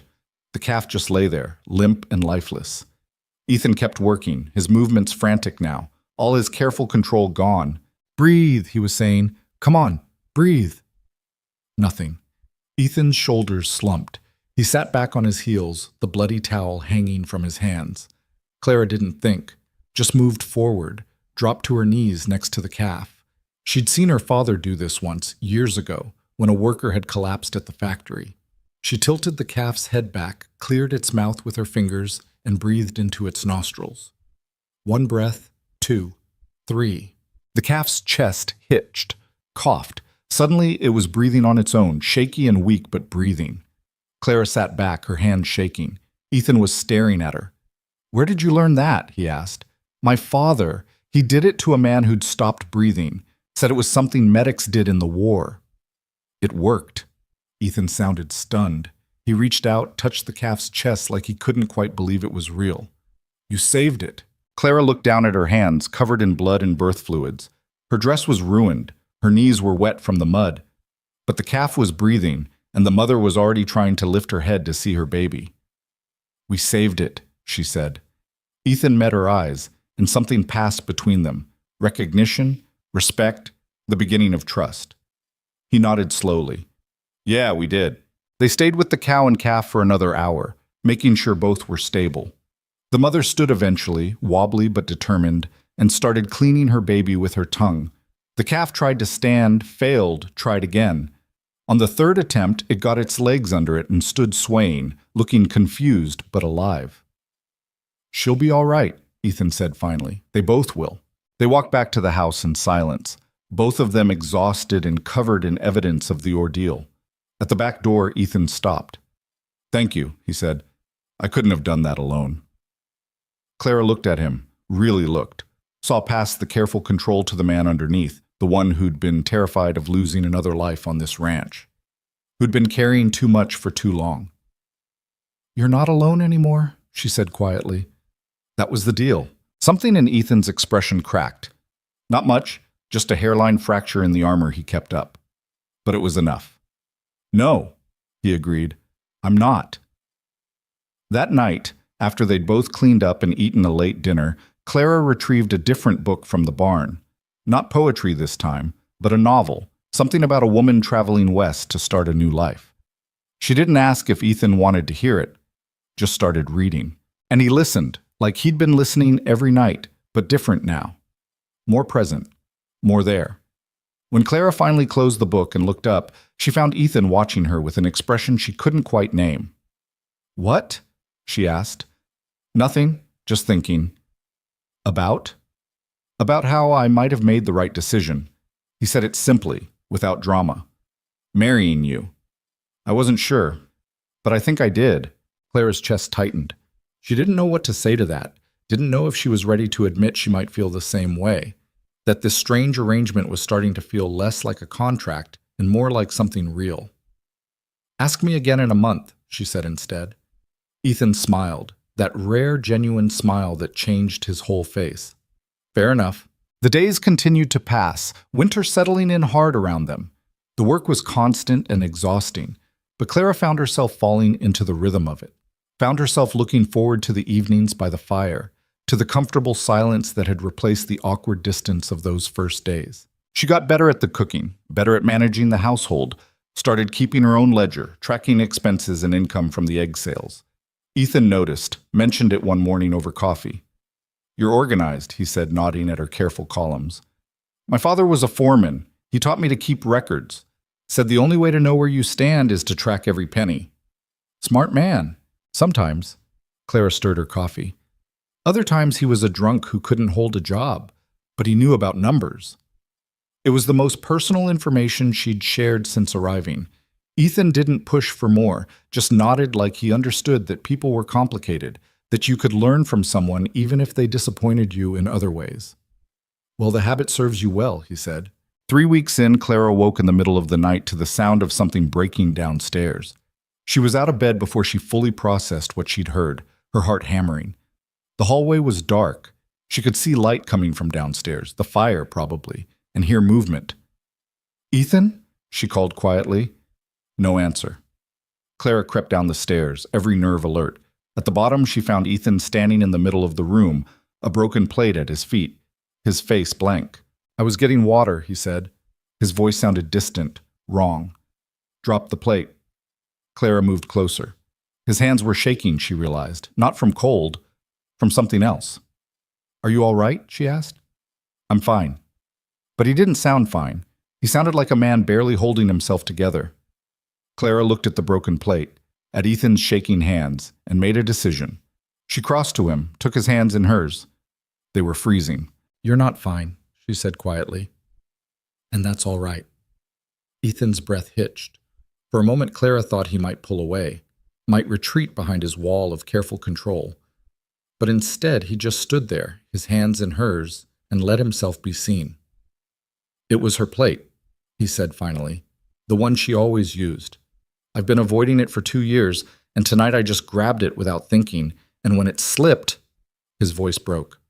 "It's stupid. It's just a plate." "It's not stupid," Clara squeezed his hands. "It meant something." They stood there in the firelight, connected by touch and shared understanding. Claire could feel the tremors running through Ethan's body, could see the grief he'd been carrying for 2 years trying to surface. "I thought I was past this," he said. "Thought I'd worked through it." You don't work through losing someone you loved for 17 years. You just learn to carry it. Clara spoke from experience, from her own losses. Some days, it's heavier than others. Ethan looked at her, really looked, and Clara saw recognition in his eyes. He understood she wasn't speaking theoretically, that she knew what she was talking about. "What did you lose?" he asked quietly. "My father. 3 years ago. Accident at the factory." The words came easier than she expected. "Then everything else fell apart. Lost the apartment, lost my job. Been running ever since. Until you walked through that door in Leadville. Until then." They were still holding hands, Clara realized, standing close in the dark house, connected by touch and truth. Ethan's thumb moved against her palm, just slightly, almost unconsciously. The gesture sent warmth up Clara's arm. "Thank you," he said, "for being here, for not treating this like it's something to be embarrassed about." "Everyone breaks sometimes," Clara said. "The only embarrassing thing is pretending you don't." Something shifted in Ethan's expression. His hands tightened on hers, and for a moment Clara thought he might pull her closer. Thought the careful distance they'd been maintaining might finally collapse. But he didn't.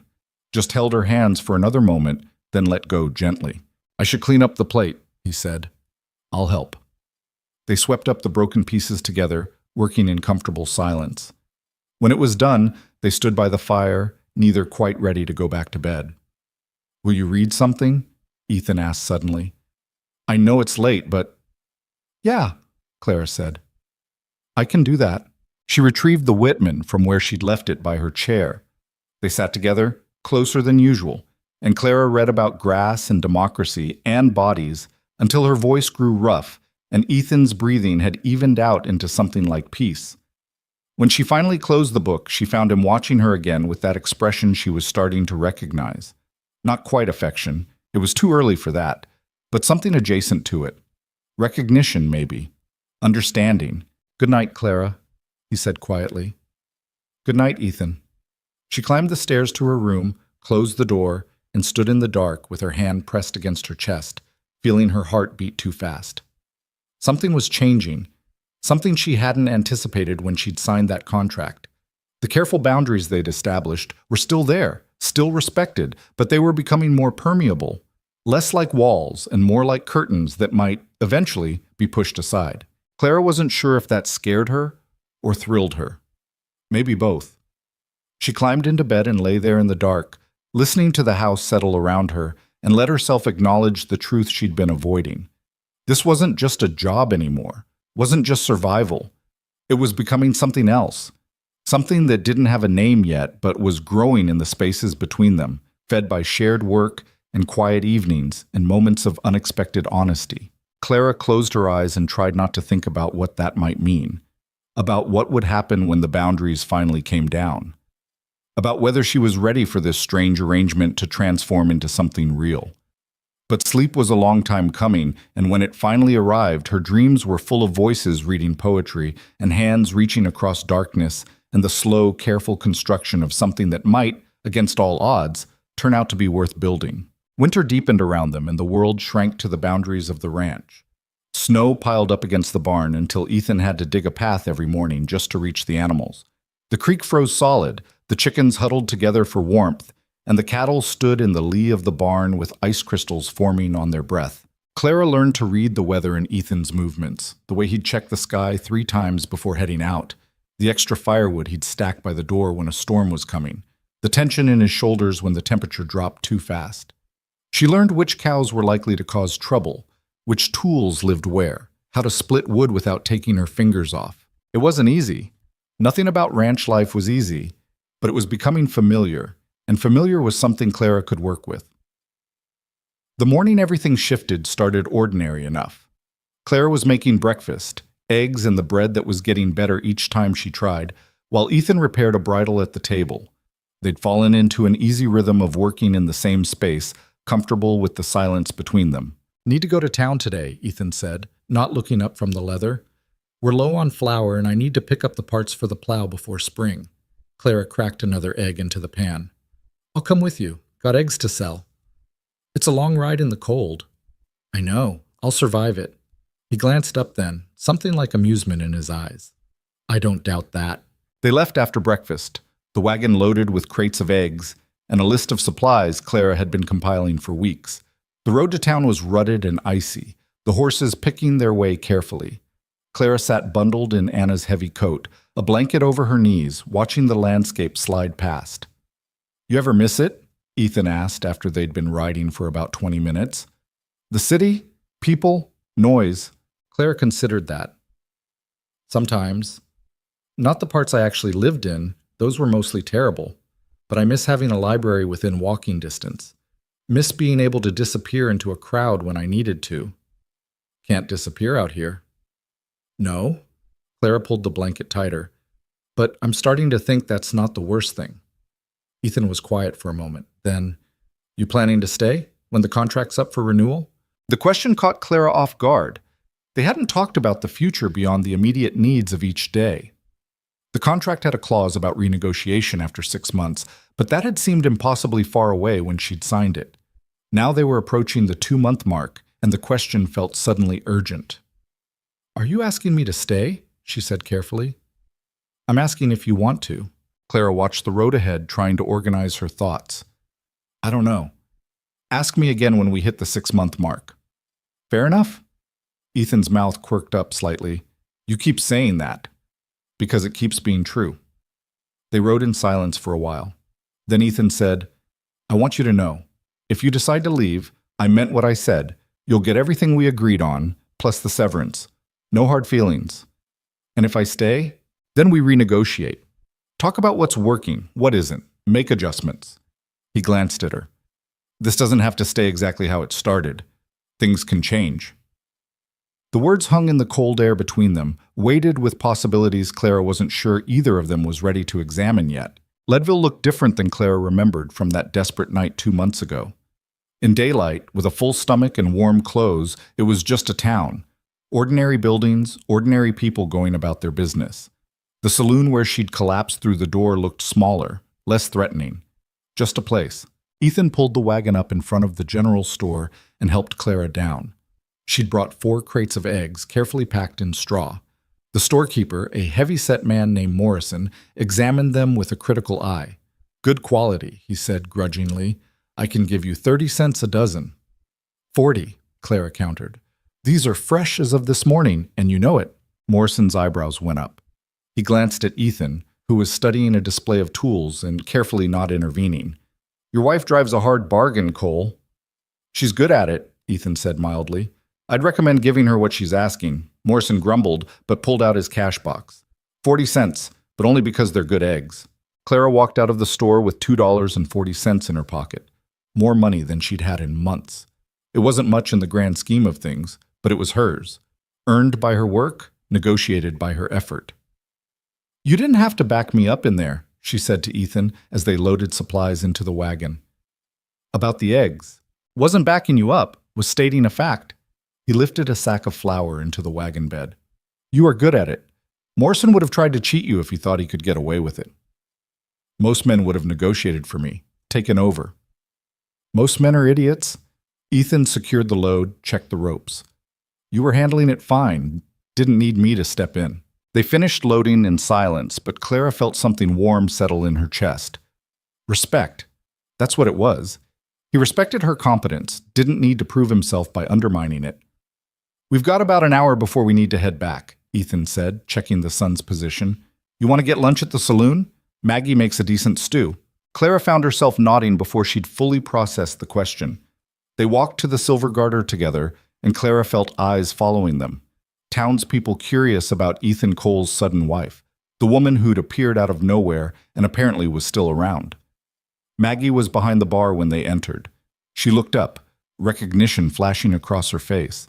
"Well, look who's still alive," she said, but there was something almost approving in her tone.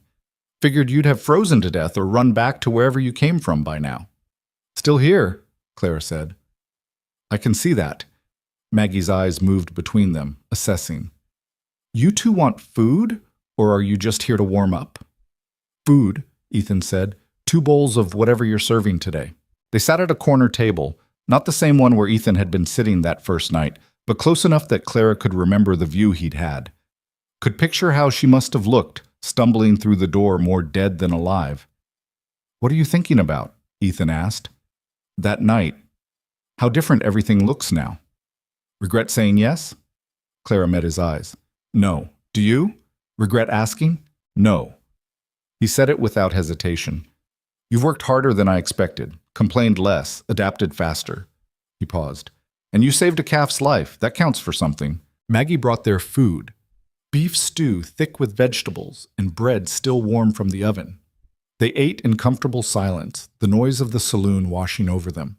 Clara found herself studying Ethan when he wasn't looking, noticing things she hadn't before, the way he ate with economical efficiency, never wasting motion. The small scar above his left eyebrow.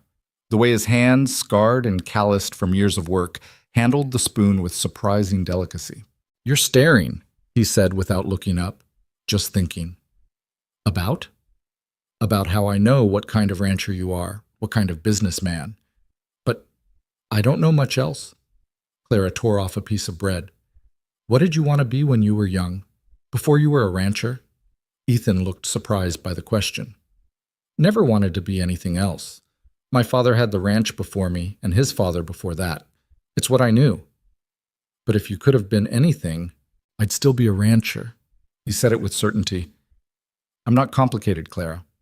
I like working with my hands, like seeing things grow, like the quiet. Cities make my skin crawl. This is where I'm meant to be." Clara absorbed that. Anna wanted this too? The isolation? Not at first. Ethan's expression grew distant. She was a town girl, used to people and society and church socials. When we first moved to the ranch, she cried every night for a month. Thought I'd made a terrible mistake marrying her, bringing her somewhere she'd be miserable. What changed? She did. Slowly. Started seeing the appeal of space and quiet. Found things to occupy herself. The reading, the preserving, getting involved with the neighbors when she could. He took a drink of water. She adapted, like you're doing. "I'm not her," Clara said. Needed to say it again, needed him to hear it. "I know. You keep telling me that." Ethan's eyes met hers. "But you're both stronger than you look. That's a similarity worth noting." They finished their meal and headed back to the wagon. The ride home was quieter than the ride in, both of them lost in their own thoughts. The sun was starting to sink toward the horizon, painting the snow in shades of pink and gold. Halfway back to the ranch, they crossed paths with a rider coming from the opposite direction. A man in his 50s on a sturdy bay horse. He pulled up when he saw them. "Cole." the man said, touching his hat brim. Heard you got yourself married. News travels, Ethan said neutrally. Clara, this is Robert Prescott, our neighbor to the east. Prescott, my wife, Clara. Prescott's eyes moved over Clara with undisguised curiosity. Pleasure, ma'am. Didn't know Ethan was courting anyone. It was quick, Clara said, keeping her voice even. I'll say. Prescott's attention shifted back to Ethan. You should bring her by sometime. My wife would love to meet her. We don't get many new faces out here. We'll see, Ethan said, which Clara was learning was his way of avoiding commitment. They parted ways and continued toward home. Clara waited until Prescott was out of earshot before speaking. You don't like him? He's fine, just nosy. Ethan adjusted his grip on the reins. And his wife is the worst gossip in the county. Anything we tell her will be all over Leadville by next week. So we avoid them. For now. Eventually we'll have to do the social rounds. Dinners with neighbors, town gatherings, that sort of thing. Part of ranch life. He glanced at her. You up for that? Clara thought about it. The idea of being inspected by curious neighbors, being judged and measured and talked about, made her skin crawl. But it was part of the deal, part of making this life work. I'll manage, she said. You keep saying that too. Because I keep meaning it. They got home just as darkness was settling in for real. Ethan unhitched the horses while Clara started hauling supplies into the house. By the time everything was unloaded and put away, they'd fallen into their evening routine. Ethan checking the animals one last time, Clara building up the fire and starting dinner. But something felt different tonight. The air between them carried a charge it hadn't before, like the atmosphere before a thunderstorm. Clara felt it while she cooked, felt Ethan's presence in the room more acutely than usual. They ate dinner and Clara washed the dishes while Ethan sat at the table updating his ledger. When she finished, she dried her hands and stood there for a moment, unsure. You want me to read tonight? She asked. Ethan looked up. Actually, I was wondering if we could just talk. Clara's heart rate picked up slightly. About what? About how this is working, the arrangement. He closed the ledger, gave her his full attention. We're coming up on 2 months. Seems like a good time to check in. Clara sat down across from him, her hands folded on the table. All right, how do you think it's working? Better than I expected. Ethan was quiet for a moment, choosing his words. The house runs smoothly. You pull your weight and then some. You don't complain about things that can't be changed. And you... He paused. You make the place feel less empty. That's good? Yeah, it's good. His eyes met hers. What about you? How do you think it's working? Clara considered that. I feel useful, like I'm contributing to something instead of just surviving day to day. The work is hard, but it makes sense. And you've kept your word about everything. The separate rooms, the respect, the wages. She took a breath. I don't feel trapped here. That matters. But, Ethan prompted. But nothing. I'm just adjusting to it being real, to this actually being my life now. They sat in silence for a moment. Then Ethan said, The terms can change, if you want them to. Clara's breath caught. What do you mean? I mean, the contract was written for two strangers figuring out how to coexist. We're not strangers anymore. He leaned back in his chair, his expression careful. So if there are things you want to be different, we can talk about them. Clara's mind raced. What did she want to be different? The practical part of her brain said nothing. The arrangement worked. Why mess with it? But there was another part, quieter, but growing stronger, that wanted things she wasn't sure how to name yet. I don't know, she said honestly. I'd need to think about it. That's fair. Ethan stood, moved to the fireplace. He stared into the flames for a long moment. I'll be honest with you. When I made that offer in the saloon, I thought I was being practical, solving a problem with a business solution. But somewhere along the way, it stopped feeling like business. Clara's heart was hammering now. What does it feel like? Like partnership. Like having someone to rely on who isn't going to disappear when things get hard. He turned to face her. Like maybe I'm not as alone as I thought I'd be for the rest of my life. The words hung between them, honest and raw. Clara stood, crossed to where he was standing. They were close now, closer than they'd been since that night he'd broken Anna's plate. I feel that too, she said quietly, and it scares me. Why? Because I didn't come here looking for this. I came here looking for survival. And now it's becoming something else, and I don't know how to. She stopped, frustrated at her inability to articulate what she meant. Ethan reached out slowly, giving her time to pull away if she wanted. When she didn't, he took her hand. His palm was warm and rough against hers. "We don't have to figure it all out tonight," he said. "We can just let it be what it is. See where it goes." Clara looked down at their joined hands. 2 months ago, she would have pulled away. Would have kept that distance because distance was safe, was survivable. But now, "I'd like that," she said. They stood there for a moment, hands linked, something unspoken but understood passing between them. Then Ethan released her hand gently and stepped back. "I should check the stock one more time before bed," he said. Clara nodded, not trusting her voice. After he left, she stood by the fire alone, her hand still tingling where he'd held it. Something had shifted tonight. The boundaries were still there, still technically in place, but they'd become permeable, negotiable. She didn't know what would happen next. Didn't know if they'd keep circling each other like this, or if one of them would eventually be brave enough to take the next step. But for the first time in years, Clara found herself wanting to find out, actually wanting a future that extended beyond just making it through the next day. That night, she didn't read to Ethan. They just sat together by the fire, sometimes talking about small things, ranch business, repairs that needed doing, and sometimes just sitting in comfortable silence.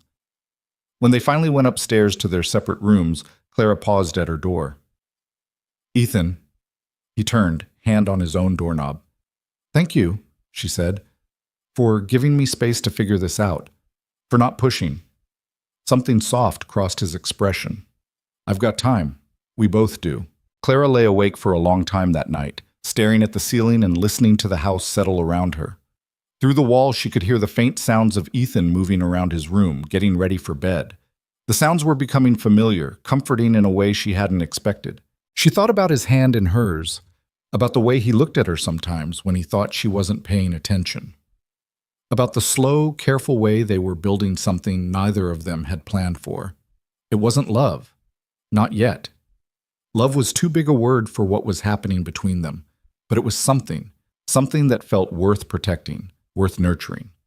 Clara fell asleep with that thought, and for once her dreams were peaceful. The next morning brought the kind of cold that made your lungs ache. Clara woke to frost patterns on her window and the sound of Ethan already moving around downstairs. She dressed quickly, shivering despite the layers. When she came down, she found him at the stove trying to make coffee with hands that were clearly half frozen. "Let me," she said, taking over. "You look like you're about to spill it everywhere." "Might have started this day too early," he admitted. "One of the cows was making noise. Thought something was wrong, but she's fine. Just cold and cranky." Clara got the coffee going, started pulling out ingredients for breakfast. They worked around each other in the small kitchen space, their movements synchronized from weeks of practice. "I've been thinking," Ethan said as they sat down to eat, "about what we talked about last night." Clara's stomach flipped. "And I think maybe we should start going to town more. Together. Let people see we're actually married, not just some arrangement I made for convenience." "You care what people think?" "No, but you might eventually, and it's easier to establish things now than try to convince people later that this is real." He took a drink of coffee. "Also, the Prescotts will never stop asking until we have dinner with them at least once. Might as well get it over with." Clara laughed despite herself. "You make it sound like torture." "It kind of is. Sarah Prescott will ask 100 questions about how we met and why we got married so quickly and what our plans are for children." He grimaced. "Fair warning." "Children." Clara hadn't let herself think about that possibility. "That wasn't in the contract." "No, it wasn't." Ethan's expression was carefully neutral. "Do you want it to be?" The question was too big for the breakfast table, too complicated for Clara's still waking brain. "I don't know. I never thought. I always assumed someday, maybe, but that was back when I thought I'd have a normal life with a normal marriage." "This is a normal marriage," Ethan said quietly. "Just started differently than most." "Is it though? We don't even—" Clara stopped, feeling heat rise in her cheeks. "Share a bed," Ethan finished for her. "No, we don't. But that can change too, if we both want it to." The words hung in the air between them, loaded with implications Clara wasn't ready to fully examine. She focused on her breakfast, trying to organize her thoughts.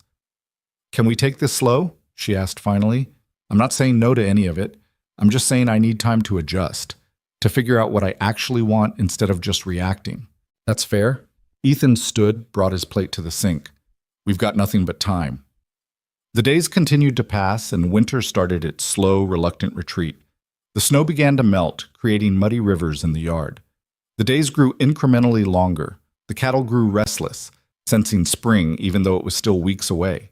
Clara and Ethan fell into a rhythm that felt less like cohabitation and more like partnership. They started making decisions together: what repairs to prioritize, how to organize the spring planting, whether to buy more chickens. The line between his domain and hers blurred until it became theirs. They took a trip to town together one Saturday and suffered through dinner with the Prescotts. Sarah Prescott did indeed ask 100 questions, most of which Ethan deflected with practiced ease. Clara found herself actually enjoying the evening, despite her initial resistance. It felt good to be introduced as someone's wife, to be part of a couple instead of just a woman alone. On the ride home, Ethan was quiet. "That wasn't as bad as you made it sound," Clara said. "It was exactly as bad as I made it sound. You're just tougher than I gave you credit for." He glanced at her. "Sarah cornered you in the kitchen. What did she ask?" "Whether I was pregnant yet?" Ethan made a sound halfway between a laugh and a groan. "Of course she did. What did you tell her?" "That it was none of her business." Clara pulled her coat tighter. "She also wanted to know if you were treating me well, if I was happy. And I told her yes to both." Clara looked at him. "Because it's true." Something in Ethan's expression softened. "Good. Because it's true on my end, too. You being here, it's made everything better." They arrived home to find one of the barn shutters had blown off in the wind. They spent the rest of the evening fixing it together, Clara holding the ladder while Ethan worked. It was cold and tedious, and their fingers were numb by the time they finished, but they'd fixed it, together. That night, after dinner, Clara retrieved the Whitman from the barn, and they fell into their routine of reading by the fire. But when she finished a section and looked up, she found Ethan watching her with an expression that made her breath catch. "What?" she asked. "Come here," he said quietly. Clara set the book down and crossed to where he sat. Ethan reached out, took her hand, pulled her gently until she was sitting on the arm of his chair. "I know we said slow," he said, his voice rough. "But I need you to know something." "What?" "This stopped being an arrangement for me weeks ago, maybe even before that. And if you need more time to catch up, I'll give it to you. But I wanted you to know where I stand." Clara's heart was racing. She looked down at their joined hands, at the way his thumb was tracing small circles on her palm. "I'm not sure I need to catch up," she said quietly. "I think I might already be there." Ethan's eyes met hers, searching. "Yeah?" "Yeah." He reached up with his free hand, touched her face gently. Clara leaned into it without thinking, her eyes closing at the warmth of his palm against her cheek. "Can I kiss you?" he asked. Clara opened her eyes. "I thought you'd never ask." His mouth found hers. Careful at first, almost tentative, like he was afraid she might pull away. But Clara leaned into it, her hands finding his shoulders, and the kiss deepened.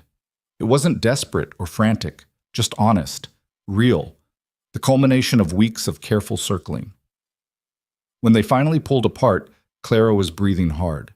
Ethan's forehead rested against hers.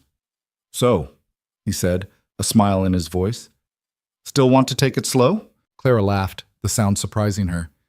"Maybe medium speed. How's that?" "I can work with medium speed." They stayed like that for a long moment, just holding each other. Clara felt something settle in her chest, a sense of rightness she hadn't felt in years. This was real. This was becoming something that mattered. "Should probably move this upstairs," Ethan said eventually, "unless you want to keep sitting on the arm of my chair all night." Clara stood, held out her hand. "Come on then." They climbed the stairs together, hands linked.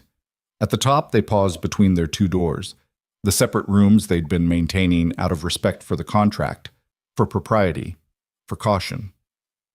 "Your room or mine?" Ethan asked. Clara thought about Anna's ghost, about the books in the barn. about all the ways this house held memories that weren't hers. Then she thought about making new ones, about claiming this space and this life as her own. Yours, she said. They crossed the threshold together and Clara closed the door behind them. The room was sparse, just a bed, a dresser, a washstand. But it felt right. Felt like the next step in whatever they were building. What happened next was slow and careful, both of them learning each other for the first time. It wasn't perfect. There were awkward moments, nervous laughter, adjustments. But it was real. And it was theirs. Afterward, lying in Ethan's bed with his arm around her, Clara felt something she hadn't felt in years. Safe. Wanted. Home. You know what this means, Ethan said into the darkness. What? We're going to have to burn that contract. None of those terms apply anymore. Clara smiled against his chest. Probably should have burned it weeks ago. Probably. His arm tightened around her. You planning to move your things in here? Or should I move mine to your room? Let's leave them both as they are for now. Having 2 rooms gives us options. Options for what? I don't know yet, but I like having them. Ethan laughed quietly. Fair enough. They fell asleep like that, tangled together in the bed that was no longer just his. And when Clara woke in the morning to pale sunlight and Ethan's steady breathing beside her, she felt something she'd thought she'd lost forever. Hope. Not the desperate kind that came from having no other choice, but the quiet kind that came from building something worth keeping. The something that had started as a contract, as survival, as 2 strangers trying to make the best of impossible circumstances. The something that was slowly, steadily becoming real. Spring came late that year, fighting its way through the last stubborn weeks of winter like something reluctant to commit. Clara woke one morning to find Ethan already gone from the bed, the sheets cold where he'd been. She dressed and went downstairs to find him at the kitchen table with his ledger open, his expression troubled. What's wrong? She asked, moving to start the coffee. Numbers aren't adding up. He tapped the page with his pencil. We lost more cattle over winter than I thought, down to 43 head. That's not enough to sustain the ranch long term. Clara poured water into the pot, her mind already working. Can we buy more? Not with what we've got. I'd need to take out a loan, and I swore I'd never do that again after what it did to my father. Ethan closed the ledger with more force than necessary. There's got to be another way. Tell me about the loan. What happened? Ethan was quiet for a moment. Drought, 7 years back. Wiped out half the herd.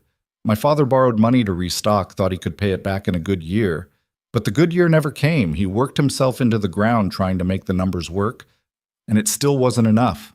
Bank was 6 months from foreclosing when he died. Hart gave out one morning while he was checking fence lines. Clara set a cup of coffee in front of him, sat down. How did you save it?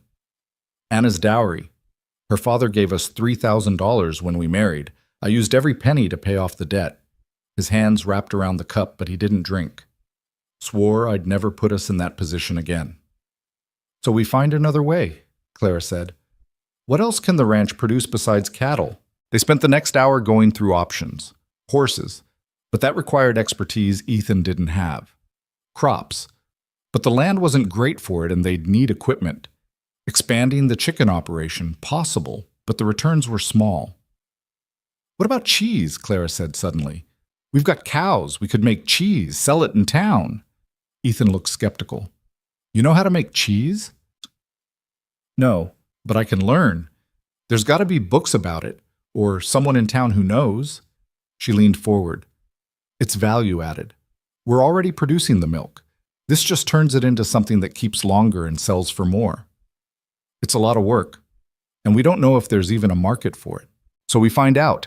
We make a small batch, see if Morrison will carry it in the store. If it works, we scale up. If it doesn't, we're only out the time and effort. Clara reached across the table, took his hand. We've got to try something. Ethan looked at their joined hands, then at her face. Something in his expression shifted, the worry easing slightly, replaced by something that looked almost like hope. All right, he said. Let's try it. The next week was chaos.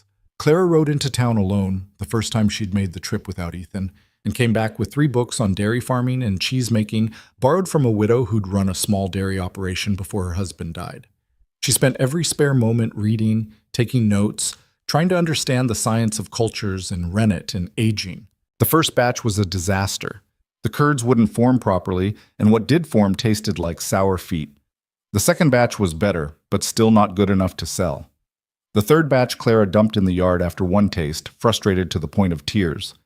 Ethan found her sitting on the back step, her face in her hands. "That bad?" he asked. "Worse." Clara looked up at him. "I don't know what I'm doing wrong. I'm following the instructions exactly, but it's just not working." Ethan sat down beside her. "Maybe you need to talk to someone who actually knows how to do it. The books can only teach you so much." The widow in town, Mrs. Patterson, she hasn't made cheese in 10 years, said she couldn't remember the details well enough to help. "What about the Prescotts?" "Sarah mentioned once that her mother used to make cheese. Maybe she learned." Clara's stomach sank at the thought of asking Sarah Prescott for help. The woman was kind enough, but she'd ask questions, want to know why Clara was suddenly interested in cheese making, would probably spread it all over town that the Coles were struggling. "I know you don't want to," Ethan said quietly, reading her expression. "But pride doesn't pay bills." He was right. Clara knew he was right. That didn't make it any easier. 2 days later, she swallowed her pride and rode over to the Prescott Ranch. Sarah answered the door with flour on her apron and surprise on her face. "Clara, what a lovely surprise! Come in, come in." Clara stepped into the warm kitchen, the smell of baking bread filling the air. Sarah poured tea without asking and settled across from Clara at the table. "What brings you by?" Sarah's eyes were bright with curiosity. "I need help."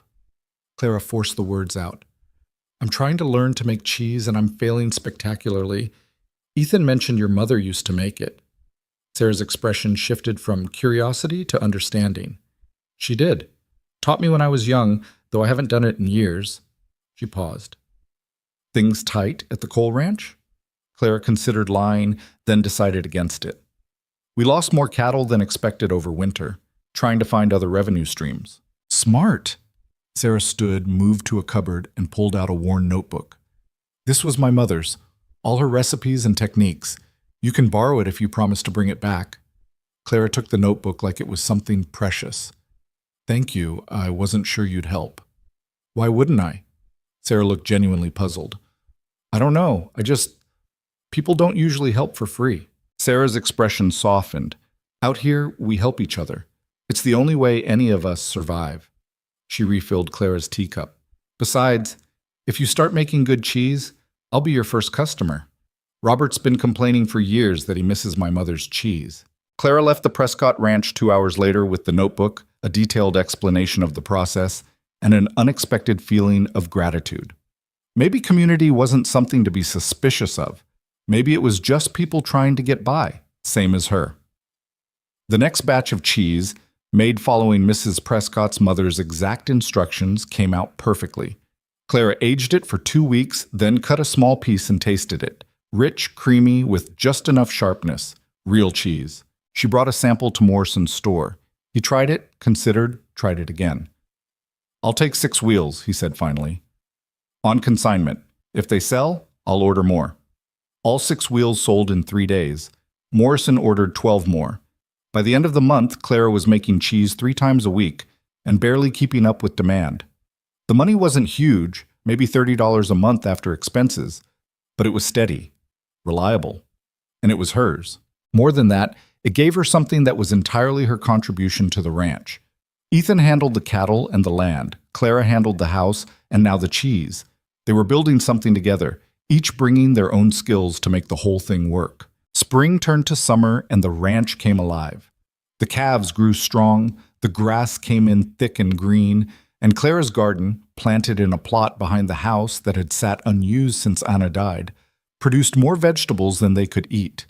She learned to preserve them, filling jars that lined the pantry shelves like small victories. The work was relentless. Clara's hands were never clean, never soft. She smelled like cheese and chicken feed and wood smoke.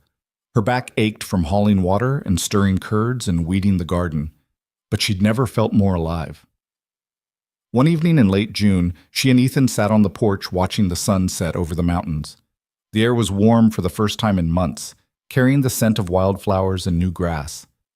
"You know what I realized today?" Clara said. What's that? I've been here 6 months. The contract's up for renewal. Ethan turned to look at her. So it is. You planning to renegotiate? Depends. You planning to offer better terms? I was thinking we could skip the contract entirely. He reached over, took her hand. Just be married.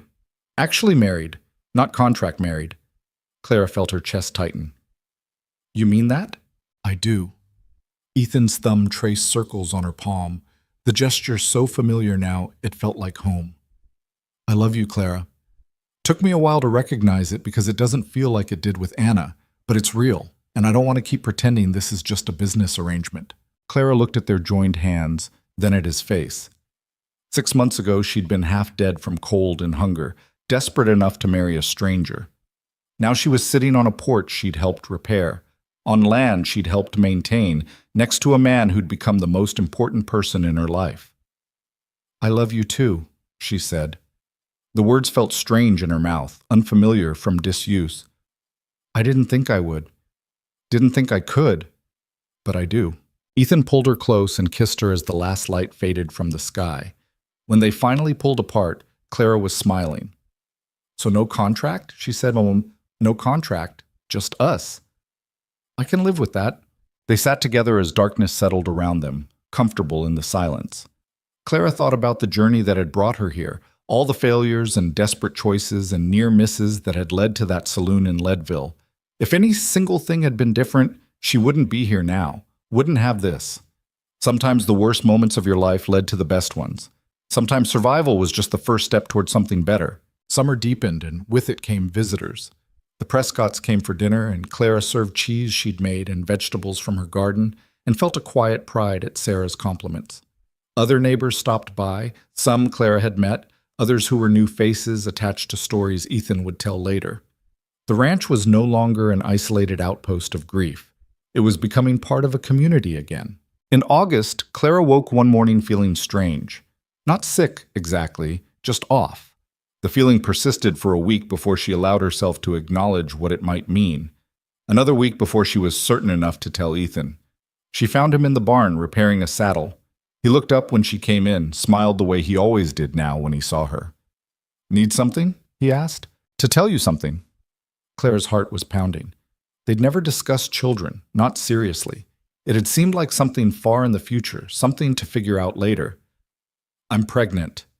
Ethan's hand stilled on the leather. For a long moment he just stared at her, his expression unreadable.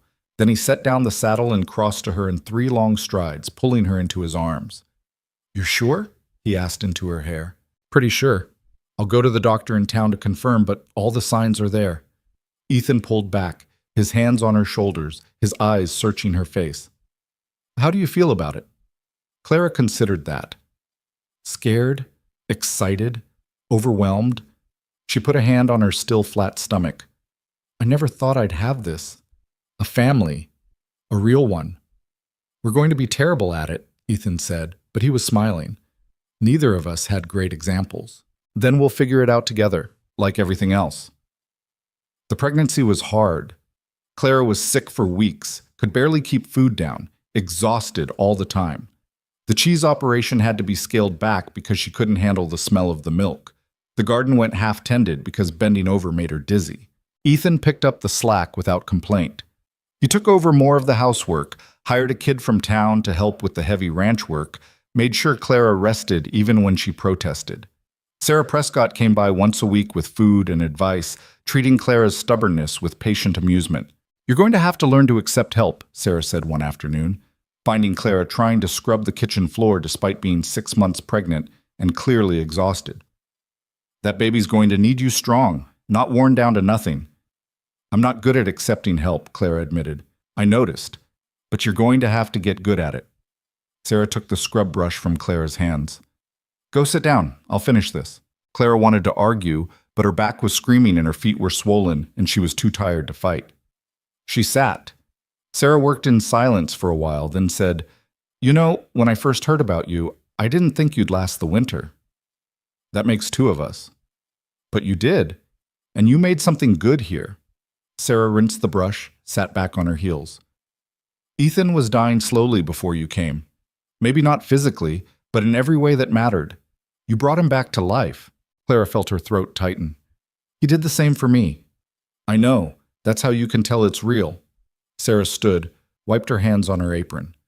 The question now is whether you can let it be real. Stop waiting for it to fall apart. The words stayed with Clara long after Sarah left. She was right.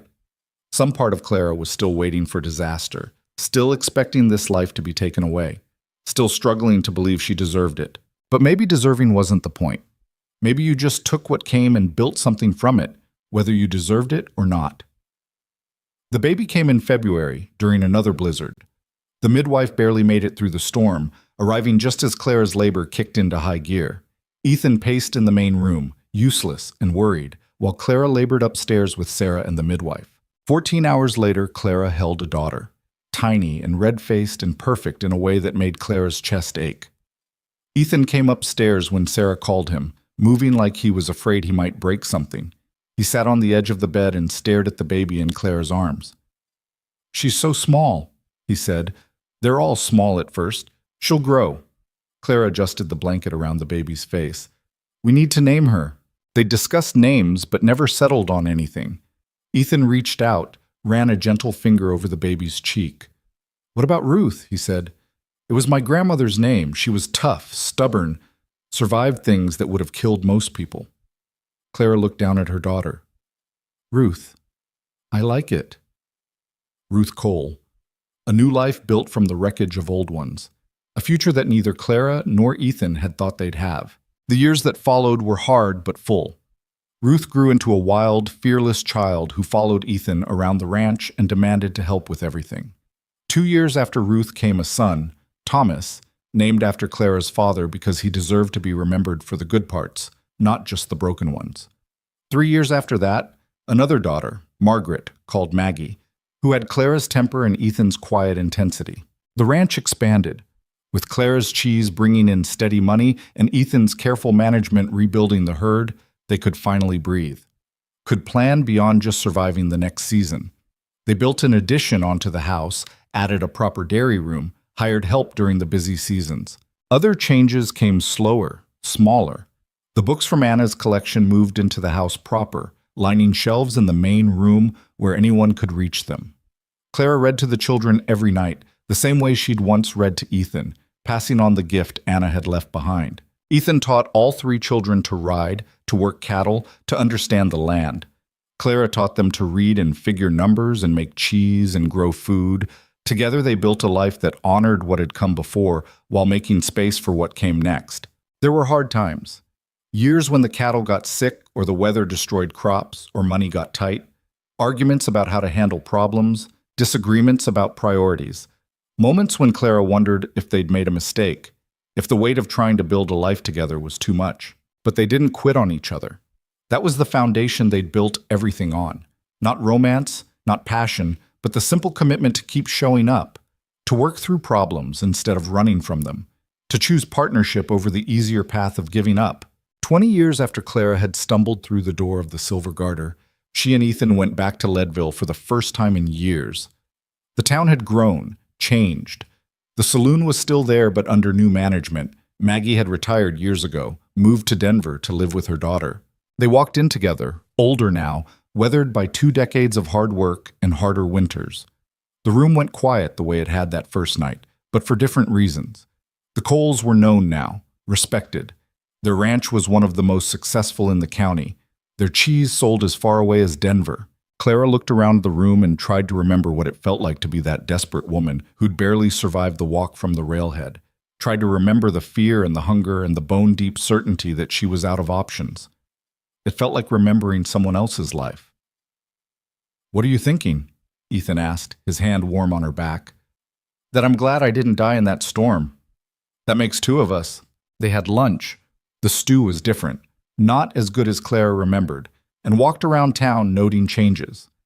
On the way back to the wagon, they passed the courthouse where they'd signed those papers 20 years ago. "Think we should renew our contract?" Ethan asked, deadpan. Clara laughed. "I think we burned that thing years ago." "We did. Watched it turn to ash in the fireplace. Best decision we ever made." The ranch was waiting for them when they got home. Ruth was there with her husband. a quiet man from a neighboring ranch who adored her, and their first grandchild, a boy named Ethan, who was already showing signs of being as stubborn as his grandmother. Thomas was managing the herd while they were gone, proving he'd inherited his father's skill with cattle. Maggie was in the cheese room, humming while she worked, her hands moving with the same practiced efficiency Clara had developed over decades. Clara stood in the yard watching her family move through the rhythms of ranch life and felt something settle in her chest. Contentment, maybe. Or just the quiet satisfaction of having built something that lasted. Ethan came up behind her, wrapped his arms around her waist. "Good life," he said quietly. "Yeah, it is." They weren't the same people who'd signed that contract 20 years ago. Clara wasn't desperate and half dead from cold. Ethan wasn't buried in grief and isolation. They'd both changed, grown, become fuller versions of themselves through the simple act of choosing each other day after day. The years continued to pass. The children grew up and had children of their own. The ranch stayed in the family, passed down through generations who'd heard the story of how it started. How Clara had walked through a blizzard and Ethan had offered a contract, and somehow it had turned into this. Clara's hair went gray, then white. Her hands, never soft, became gnarled from arthritis. Her back, damaged by years of physical work, made every movement painful. But she still made cheese when she could, still tended her garden, still read to whoever would listen. Ethan aged beside her, slower and stiffer, his hearing going and his joints protesting. But his hands were still steady when they held hers, his presence still solid and reassuring. They were in their 60s when Clara got sick. Not the quick kind of sick, but the slow, inevitable kind that gave you time to say goodbye. Pneumonia that settled into her lungs and wouldn't leave, weakening her a little more each day. The family gathered, children and grandchildren filling the house that had once held just two broken people trying to survive. Clara held court from the bed, telling stories and giving advice, and making sure everyone knew exactly how things should be run after she was gone. On her last night, it was just her and Ethan. The house quiet except for the crackle of the fire and the wind outside. "Do you regret it?" Clara asked, her voice barely a whisper. "Any of it?" Ethan held her hand, careful of the fragile bones. "Not a single day. Not even when I burned your dinner, or argued with you about expanding the herd, or refused to speak to you for a week because you sold my favorite cow? Especially not those times." Ethan smiled, his eyes wet. "You made life interesting, made it worth living." Clara squeezed his hand weakly. "You saved my life. That night in the saloon, you saved me." "No, we saved each other." Clara's breathing was getting shallower, harder. Ethan could see her fading, see the life leaving her bit by bit. He wanted to rage against it, to demand more time, more years. But he'd learned a long time ago that some things you couldn't control. You could only accept them and be grateful for what you'd had. "I love you," Clara said. "In case I forgot to mention it." "You've mentioned it." Ethan's voice broke. "Every day for 40 years, one way or another." Clara smiled. "Good." She closed her eyes and didn't open them again. Ethan sat with her through the night, holding her hand, telling her stories about the ranch and the children and the life they'd built, talking to her the way he'd talked to his cattle, just a stream of words meant to comfort. When morning came, she was gone. They buried her on the hill behind the house, overlooking the land she'd helped maintain for 4 decades. The whole community came, neighbors and friends and children and grandchildren, all of them touched in some way by the woman who'd walked out of a blizzard and built a life from nothing. Ethan stood beside the grave and tried to find words, but none came. How did you summarize a life? How did you capture 40 years of partnership in a few sentences? In the end, he just said, she was tougher than she looked, and she looked plenty tough. People laughed through their tears because it was true. Ethan lived for 3 more years after Clara died. He kept working the ranch with his children's help, kept reading the books she'd loved, kept making the cheese her way because changing it would have felt like a betrayal. But something essential had gone out of him when she died. The spark that had reignited that night in the saloon, that had burned steady through decades of work and life and love. On a cold morning in early spring, Thomas found him in the barn, sitting against a wall with a book of Whitman's poetry open in his lap. He'd gone peacefully, they said, just closed his eyes and stopped. They buried him next to Clara, under the same stone. The inscription was simple, Ethan and Clara Cole. together. The ranch stayed in the family for generations. The story of how it started passing down like inheritance. How Clara had walked 15 miles through a blizzard. How Ethan had offered a contract that became a marriage that became a life. How two broken people had found each other in a moment of desperation and built something that lasted. Years later, Ruth's granddaughter, another Clara, named for her great-grandmother, would stand on that same hill looking at the graves and ask how they'd made it work. The answer was simple, though never easy. They'd shown up.